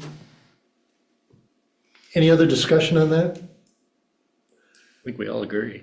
So then the vote is whether or not, the motion Proposed is that the proposed work meets the requirement of subsection B. Right. All those in favor of the motion? All those opposed? Okay. So here's my next procedural question for you, Dave. We've already voted unanimously that it does not meet at least one of the provisions of the ordinance. Should we still vote on the remainder? it would be my preference that you do. Well, that's why we're here. So that's what What are the we're, other ones that we're looking at? C, D, E, and F. so let's look at C. C is deteriorated architectural features should be repaired rather than replaced wherever possible. And in the event that replacement is necessary, the new material should match the material being replaced in composition, design, texture, and finish. And I don't think we need to go further. Right. Does someone want to make a motion? I mean, I think we've already covered this, but I don't want to preclude any discussion. Does somebody want to make a motion regarding whether or not the application meets the requirements of subsection C? Or does not meet the requirements of subsection C? I'll keep it in the affirmative direction and Okay. suggest that I'll make a motion that the proposed work meets the requirements under subsection C. And is there a second? Moved and seconded. Any further discussion? All those in favor of the motion? All those opposed? Motion fails. D, distinctive stylistic features or examples of skilled craftsmanship which characterize historic structures shall not be damaged or destroyed wherever possible. Could I add one Please. quick thing? When you take a vote, Yeah. would you just announce the result of the vote instead of just having hands raised? Because I don't think the owl captures okay. everybody visually, Sure, thank you, Dave. That last vote was unanimous, as was the one before. as was the one before. Thank you, Dave. Okay, motion that the proposed work meets section D of the evaluation standards. And is there a second? Second. Moved and seconded. Discussion. Hearing none. All those in favor? All those opposed? And so E, that's not one of the. The vote was Vote was unanimous. The vote was The unanimous. vote was unanimous. unanimous. That Thank you, the everybody. vote That failed unanimously. unanimously. Thank you, everybody. So E, changes, this is not one of the ones that we voted doesn't apply, right? That's right. It is not. Changes which may have taken place in the course of time are evidence of the history and development of the structure and its environment, and those changes which have acquired historic significance in their own right shall be retained and preserved wherever possible. So this would seem to be where the slate versus the cedar shakes underneath comes into play, right? Okay, Could be. so why don't we have another affirmative motion on E, and then we'll discuss it. Right. Is there a motion that the application meets the requirements of subsection E? There is. And a second. I'll second. Moved and seconded. Okay, so let's discuss that. So the changes, based on this evidence, the changes are, this was originally a cedar roof and later roofed over by slate. So that's a historical change in the course of time. But 100 years ago. That has acquired its own historical significance. Yes, exactly. And- Right. and sure, right. Anybody else want to make any further comments or discussion? Just one little comment. Sure.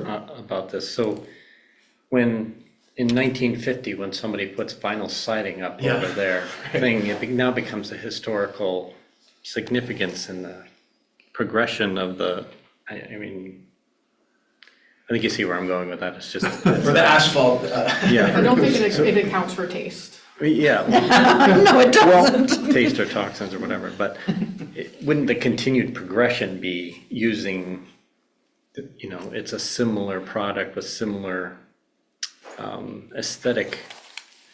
It doesn't depreciate the aesthetic value of the historic home, while still remaining the integrity of keeping the water out of the house. that would be a wise I mean, that's- way of writing the ordinance, but that's not. I don't have a vote, so I leave it to you. Ed, may I, Yes, Dave, may I please. add some? Whether or not changes over time have acquired historic significance in their own right is something that the board So in other words, can decide. The fact that. Just because there was a change. Right. Doesn't mean that Has it historical- has historic significance. But the only ones that need to be preserved wherever possible is those that acquired historic his- significance, and that's. So you the question for us on this subsection is whether or not the change from cedar to slate has historic significance. And I think the context that we've heard today is that the change went from cedar to slate because of the fire Right, that seems. Which was a historical- significant. event. Which, just to lay it out, would suggest that the proposed work does not retain or preserve that change. Right. Right. And the motion is in the affirmative. Right. Just, yeah, exactly. Any other comments or discussion? Okay. All those in favor of the motion? All those opposed? And it is again unanimous. That the motion failed. That the motion failed, thank you. Okay, so F does not apply, nor G, nor nor H. H. We're moving right along. And that leads us then to I, which is wherever possible, all alterations to structures shall be done in such a manner that if they were to be removed in the future, the essential form and integrity of the original structure would be unimpaired.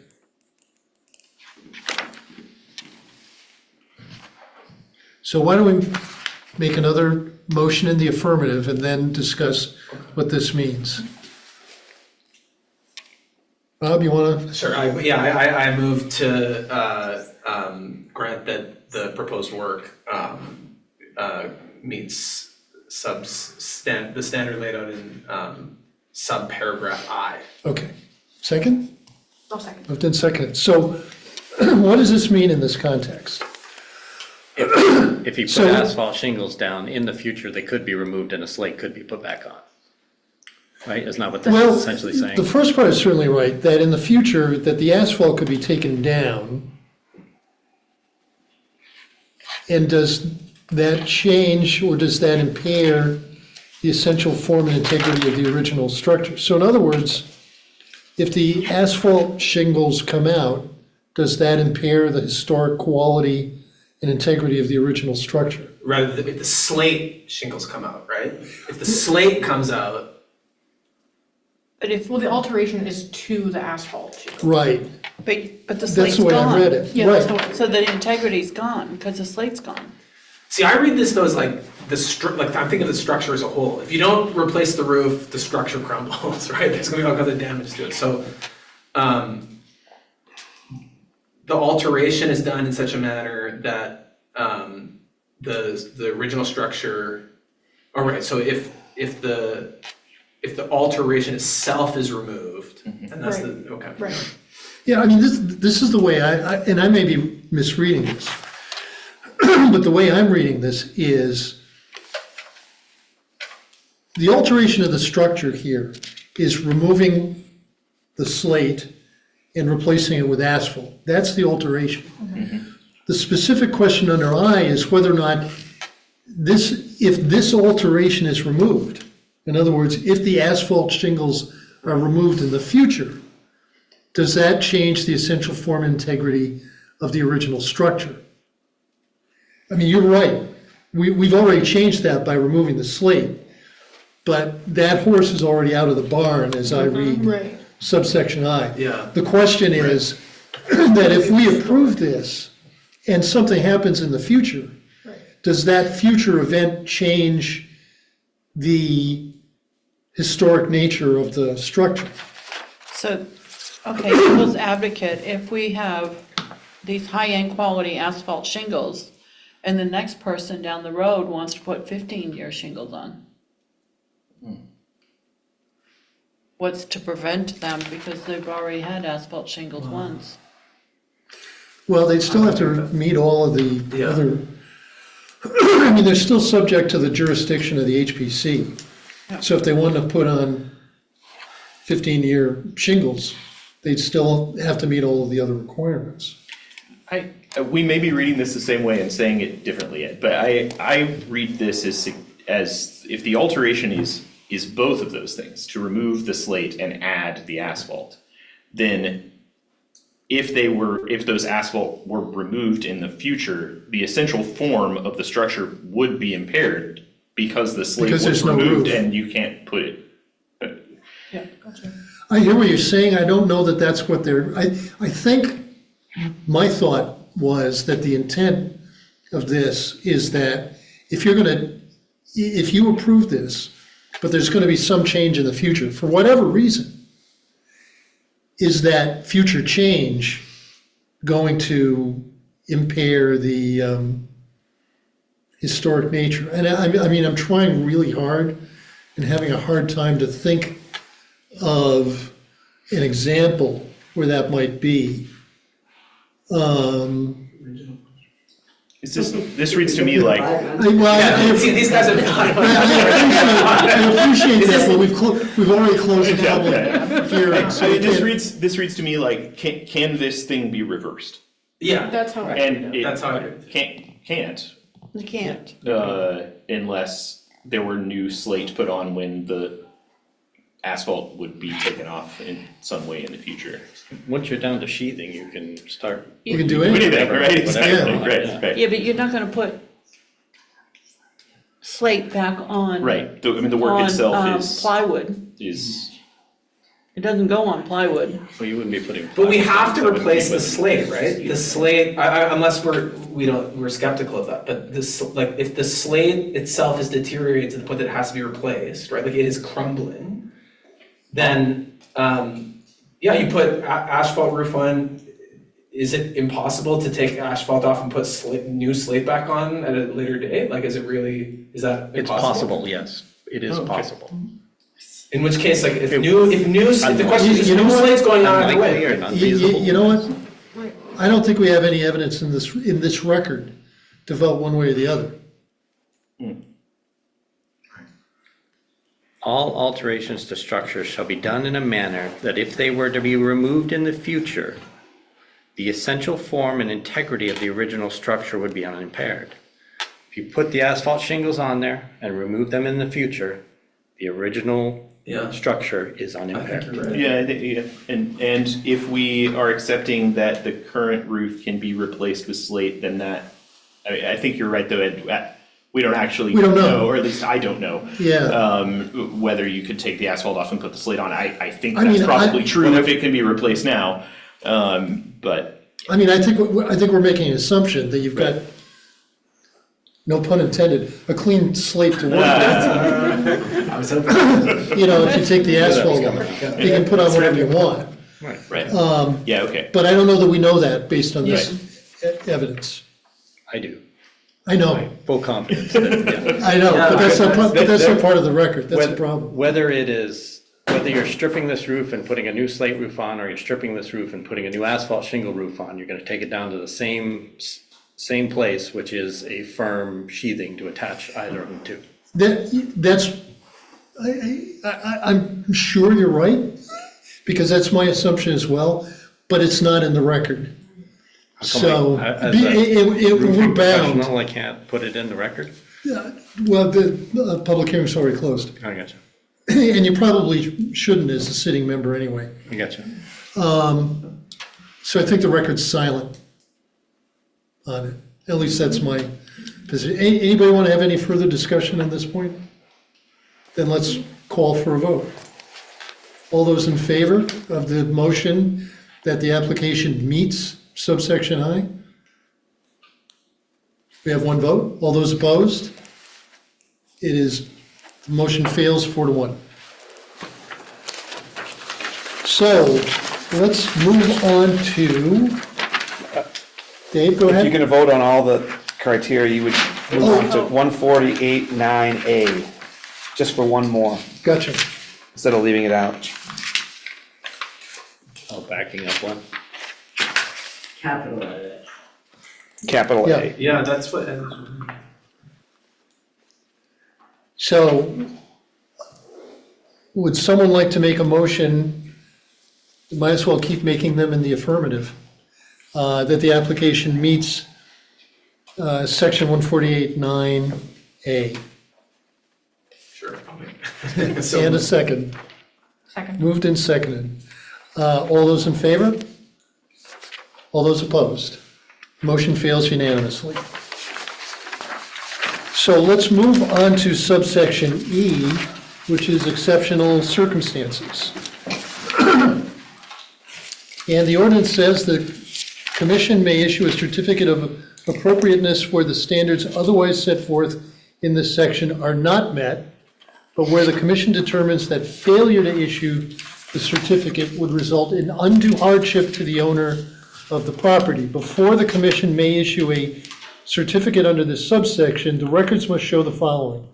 A, the property cannot yield a reasonable economic return, or the owner cannot make any reasonable use, of the property.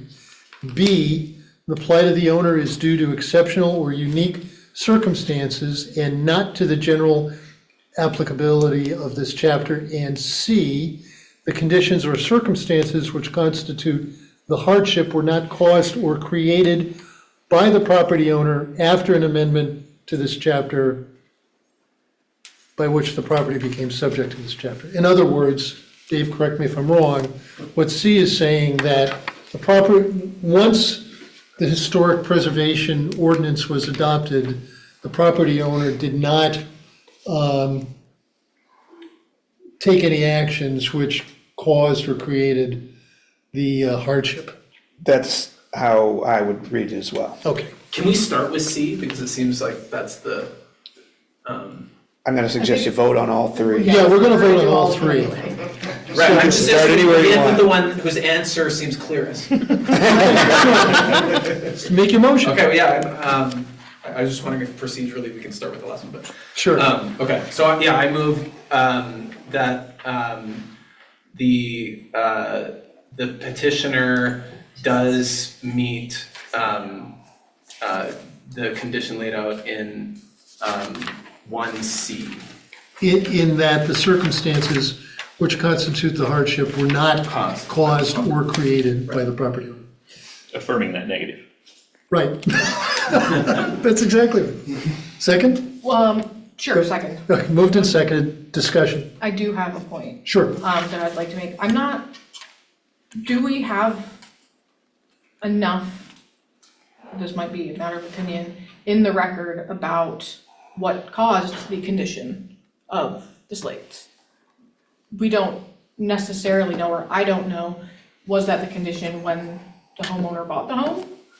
Did that happen over the preceding 5-7 years? That's where I'm stuck.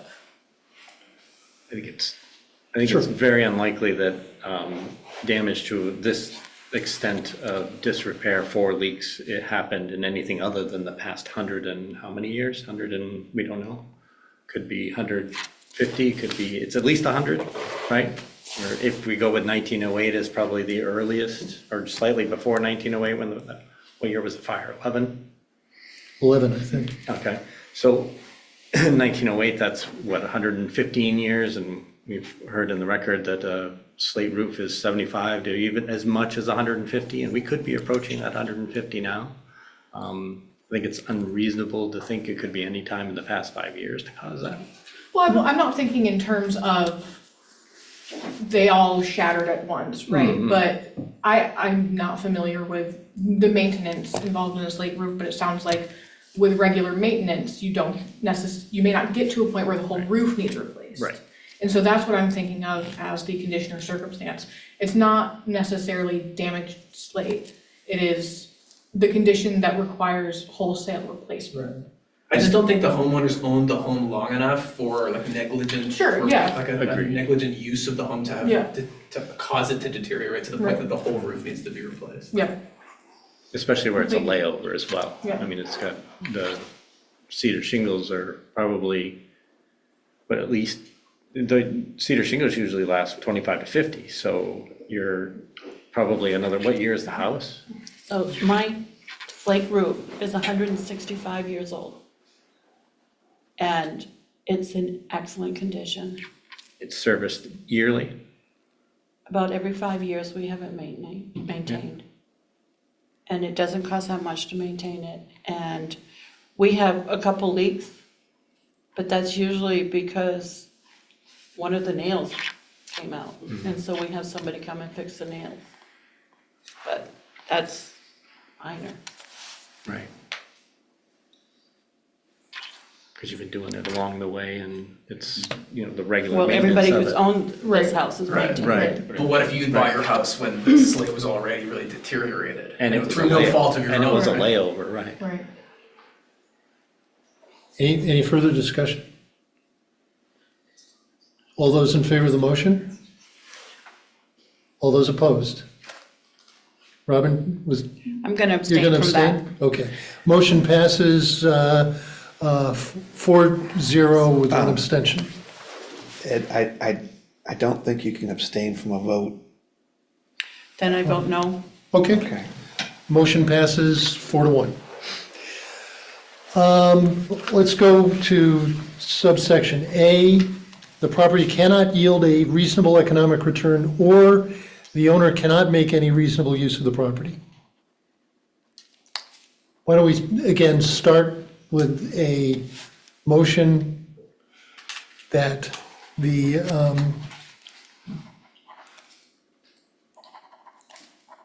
motion finding that the property cannot yield a reasonable economic return, or the owner cannot make any reasonable use of the property. Does somebody want to make that motion? And a second. Second. Moved and seconded. Okay, so let's talk about that. So there are two issues here, either one of which would be enough to satisfy the ordinance, either whether or not there's a reasonable economic return or the owner cannot make any reasonable use of the property. Well, let's talk about reasonable economic return first. Is there any evidence in this record, one way or the other, on that?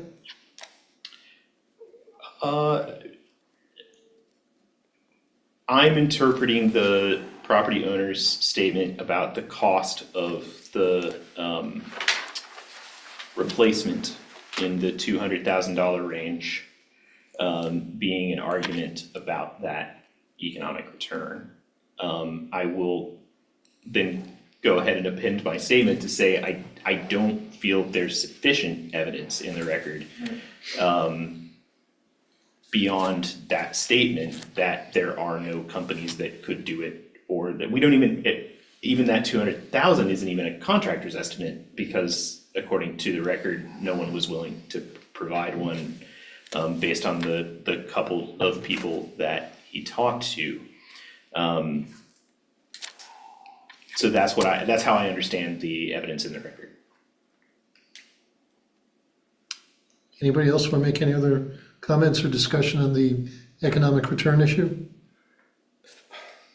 One thing I've noticed is we've had several people in the room that have slate roofs or work on slate roofs, but nobody's offered up a name and number of anybody that does theirs.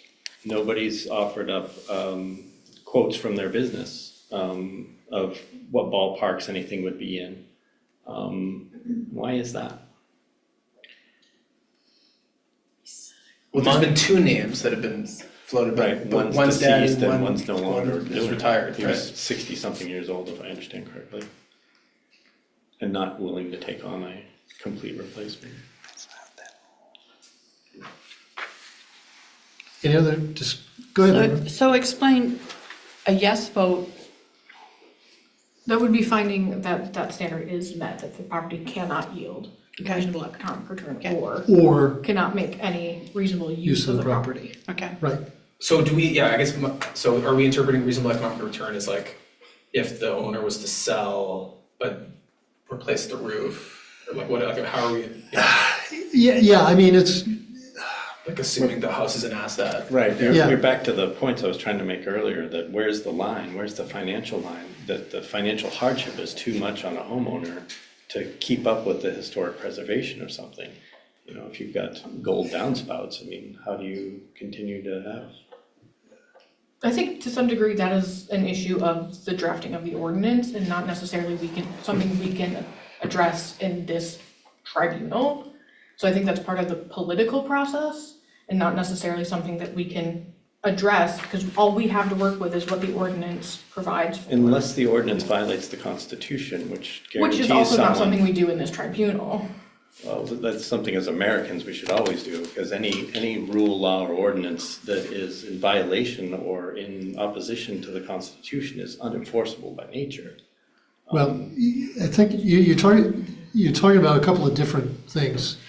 I guess one is whether or not the ordinance on its face is unconstitutional, and the other one is how we apply the facts to that ordinance.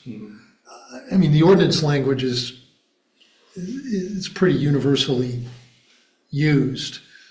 You know, the question that we have here, and which is, I think, really the question that you're raising is, you know, with the numbers that we're talking about, and there's a secondary question which I want to address is, again, the state of this record. But with the numbers that we're talking about, does that deprive the property owner of a reasonable economic use of their property? It seems to me that it does, if in fact it's the case that the roof has to be completely replaced. But do we have the numbers in the record to make that finding? Well, I'm taking on faith the square foot, the cost per square Yep. foot of slate. That's what that number is. The number. That's the only number And that's we the only really number we have. Yeah. Right. And yes, it would be great if we had better evidence attesting to that number. Yeah, and if on the basis of a lack of such evidence, we deny the petition, so be it. But it does. I mean, if as far as I understand, again, just that isn't a crazy thing to say that slate costs 3 or 4 times per square foot as much as asphalt, right? Well, the thing that struck me more about this is the testimony that I tried to get estimates. Yeah. And I couldn't get anybody to give me a firm price. Right. And, you know, I mean, I'm thinking about that, you know, you get somebody up there on the roof and he starts tearing off all the slate and looks and says, oh, well, this is gonna be double Yeah. what I quoted. And is it reasonable for us to put a property owner in that position of having to buy the pig in the poke? And I think that's what kind of goes to, in my mind, the second half of A is whether or not the owner can make any reasonable use of the property. If he doesn't make the repairs, Right. the property's gonna rot and fall apart, Right. which is not a reasonable use of the property. So the question is, you know, under these circumstances, based on the record that we have, is it reasonable to make the property owner go blindly into this? That's my analysis for A. But also, the property owner bought a historic home. True. And you know. With these problems, with based on how we voted. With these problems. Right. Knowing that it has to follow the historic guidelines. Right. But did the property owner buy it 5 years ago, knowing the extent of the damage and the need for repair? If the damage existed, which we are contending it did, I'm not certain it matters whether he knew about that damage. It would be his responsibility to know that thing as a part of the inspection and the decision-making process to buy it. And it's a historic home on the No, registry. You're Yeah. absolutely right. If you're buying in a historic district, the knowledge that you have to meet those standards is going to be imputed to you. That's absolutely right. Which may carry a responsibility, a financial responsibility greater than a house that's not in a historic district. That's true. You know, and I entirely agree with you that I am really loath to say we have to put people in a situation where they don't know what they're gonna have to spend to do a thing. My concern really is on the sort of burden of bringing that evidence that is the case in this point. And if the section is titled exceptional circumstances. And if, you know, even if there's a list of people I have called, and these are the people I've talked to that say they can't do it, these are the slate companies that are recommended by the city or by the state, or you know, these are the people who have said I will not give you this quote, and I have clearly tried all of those things, then I can say, oh yeah, well clearly you've done that. Beyond the statement of, I've talked to a couple of people and they wouldn't tell me, I don't feel like I have sufficient knowledge in the record to say that there isn't a way to do this where you couldn't get a reasonable quote at this point.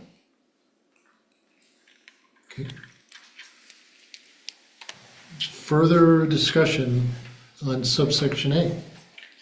Can I ask a question? Is there a way for us to ask for that information?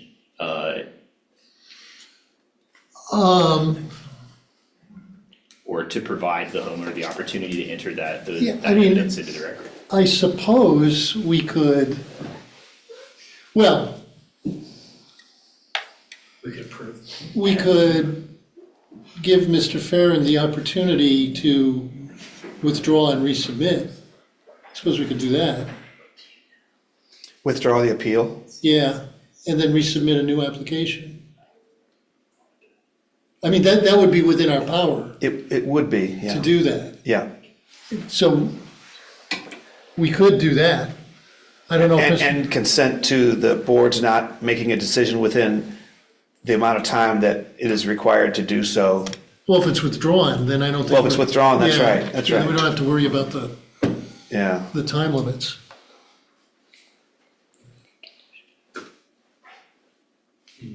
We would have more knowledge to be able to make a decision, an informed decision. Okay. Totally agree. Mr. Farren, is that something that you're interested in, or do you want this decided I'm not tonight? sure I understand what you're asking me to do. There has, and if I misstate the position of any board member, please just jump in. But several board members have expressed some concern that the evidence that's before us right now, particularly on the issue of cost of replacing the slate roof, and how many contractors, specifically what contractors you contacted? Anything else, other concerns about?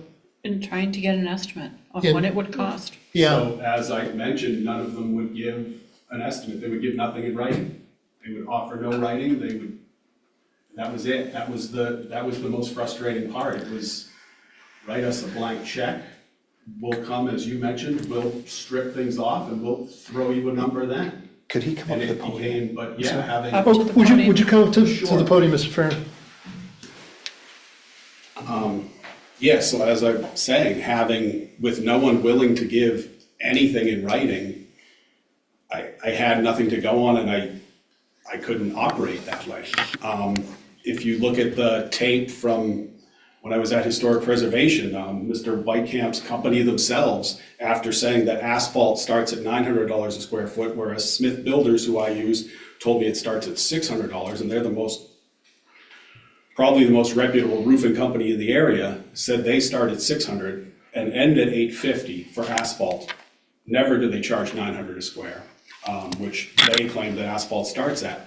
His company then said that they start doing slate at $2,200 per square. Those are his numbers. That is on tape from when I was here, meeting with that committee. Those were their numbers. Now, as I mentioned in my thing, that was a gross exaggeration on his part.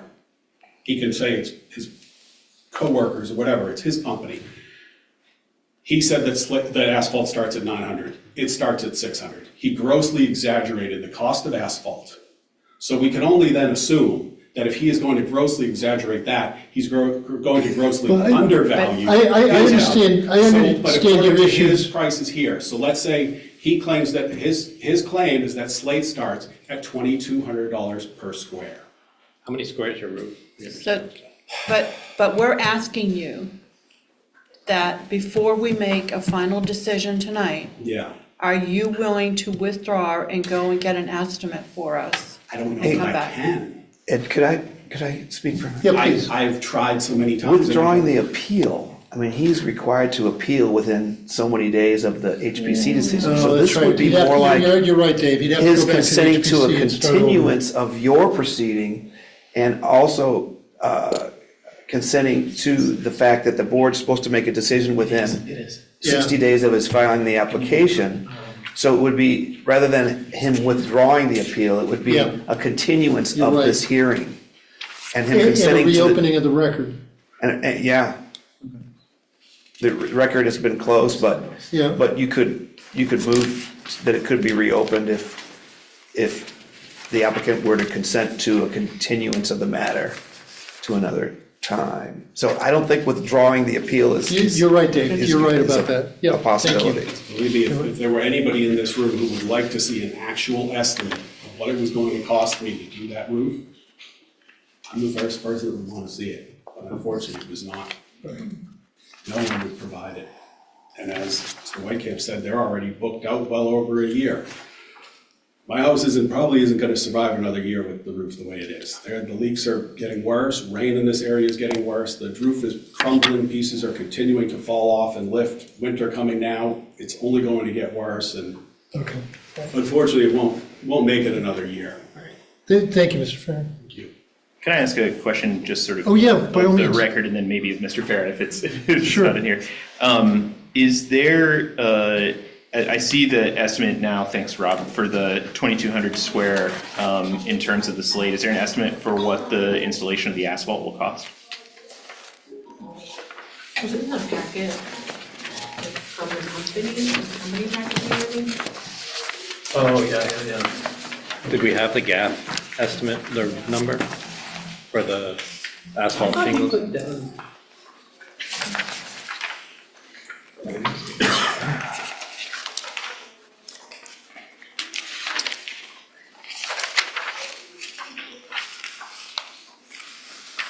There's a number in the applicant's second page, the first page attached to the application, But we don't have it. 2,200 square or more. That's for the slate, I'm Yeah, asking about the yeah. gap. We don't have an estimate for either, right? We don't have an estimate for slate, we have what was We have a suggested, I guess, at the HPC meeting, and that's what they're talking about as an estimate. If it's helpful to you, I do have an email from the Smith Builders that to replace it with the gap asphalt, they are roughly in the spectrum of their $600 to $850. I am at the $800 per square. That's helpful. And that was stated in your initial. This is stated in an email. It was only one from speaking with my person at Smith Builders, and I said, where am I in it? And he said, you're at based on when I asked about his pricing, they had said that it was 900 square. And I went to him and said, where are your numbers right now? I know numbers have gone up, things have changed, everything has changed, and he said that mine was at the 800 per square for asphalt, for this, which is a higher end, doing that, which is the slate line as compared to just a standard architectural shingle, which most houses in the historic area have, so either been approved or not been approved, but have been done. And how many square is your roof? What was the total estimate? It was around 45,000.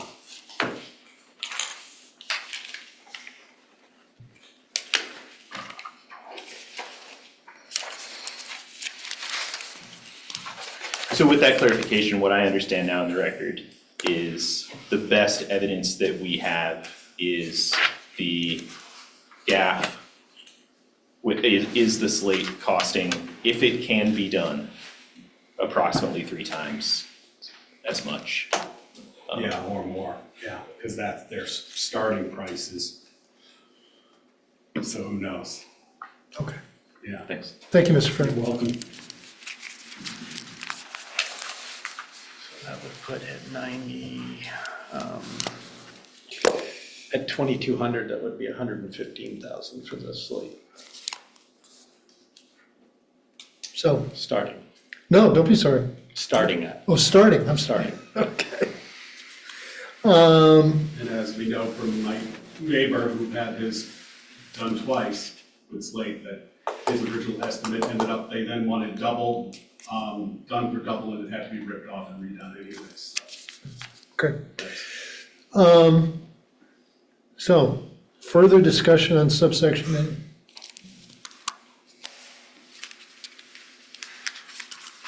Go ahead, Robert. It's still a historic home.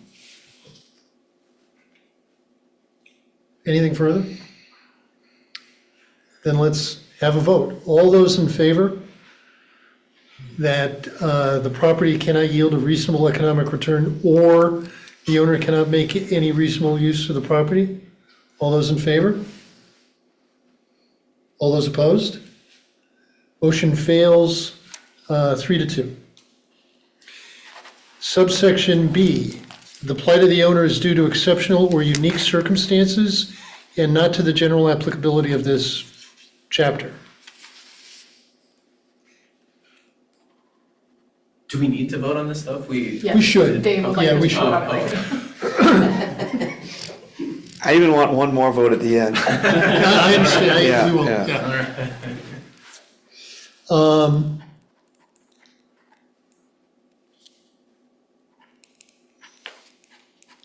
Discussion? Well, let's make the motion and then we'll have the discussion.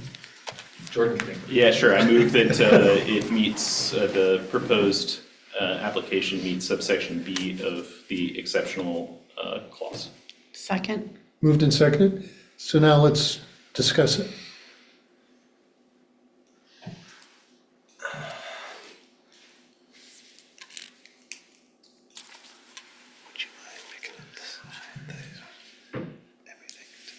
Well, the circumstances that we're talking about, I think, is a combination of the state of disrepair of the roof and the cost and availability of people who can repair a slate roof. Right.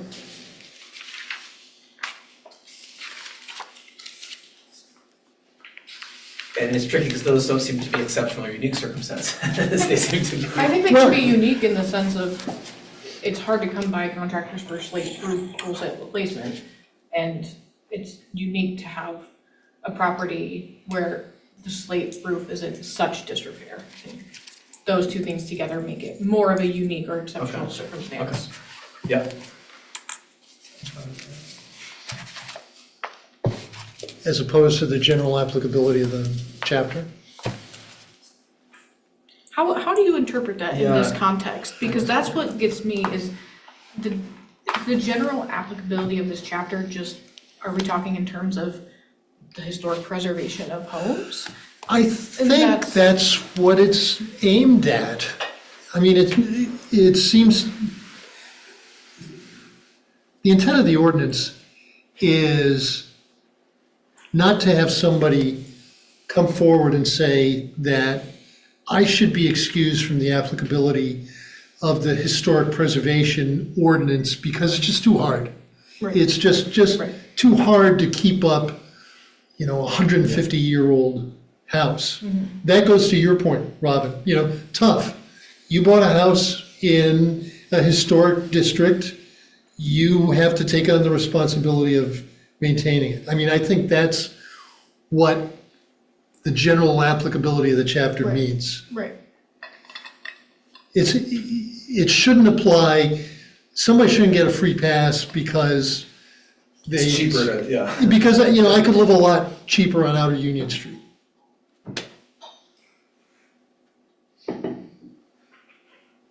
I think that's what it says. Yeah. Any other discussion on this subsection? Or I suppose it's relevant if like the number of contractors and the wholesale price of materials or something changes over time, right? And then suddenly this might become applicable. Yeah, it's Right, general rates, inflation, yeah, yeah, sure, yeah. yeah. That's true too. Any other discussion on subsection B? So the motion is that, to find that the plight of the owner is due to exceptional or unique circumstances and not to the general applicability of this chapter. All those in favor? It is unanimous, the motion passes. Now we need to make one final vote.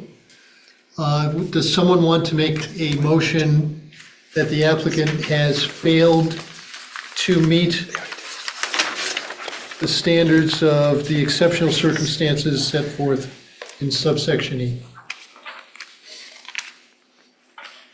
I'll move, I'll move the motion. I move that we find that the applicant has failed to meet these standards for exceptional circumstances as found in paragraph E of section 148-9. And is there a second? Second. Moved and second. All those in favor? Opposed? The vote carries 4-1. Thank you, everybody. The next item on the agenda is other business. Does anyone have any other business to bring before the board? Motion to adjourn? There you go. Second. Moved and second. All those in favor? It's unanimous. Thank you, everybody. Meeting's adjourned. That was a lot to make. You really kept us on task. You too? I really think yes. If I had this, I would be. I just think that there's a problem. There's so many. I'm 52 years old and I bring down the I'll tell you this back. What's gonna happen in 5 years? Like, where's the line? It's all I wanna know. They're gonna go wrong. Is it usually back to, Yeah. 100% of your assessed value, pay repair on your house. I think that was the most complicated one that I've been involved in.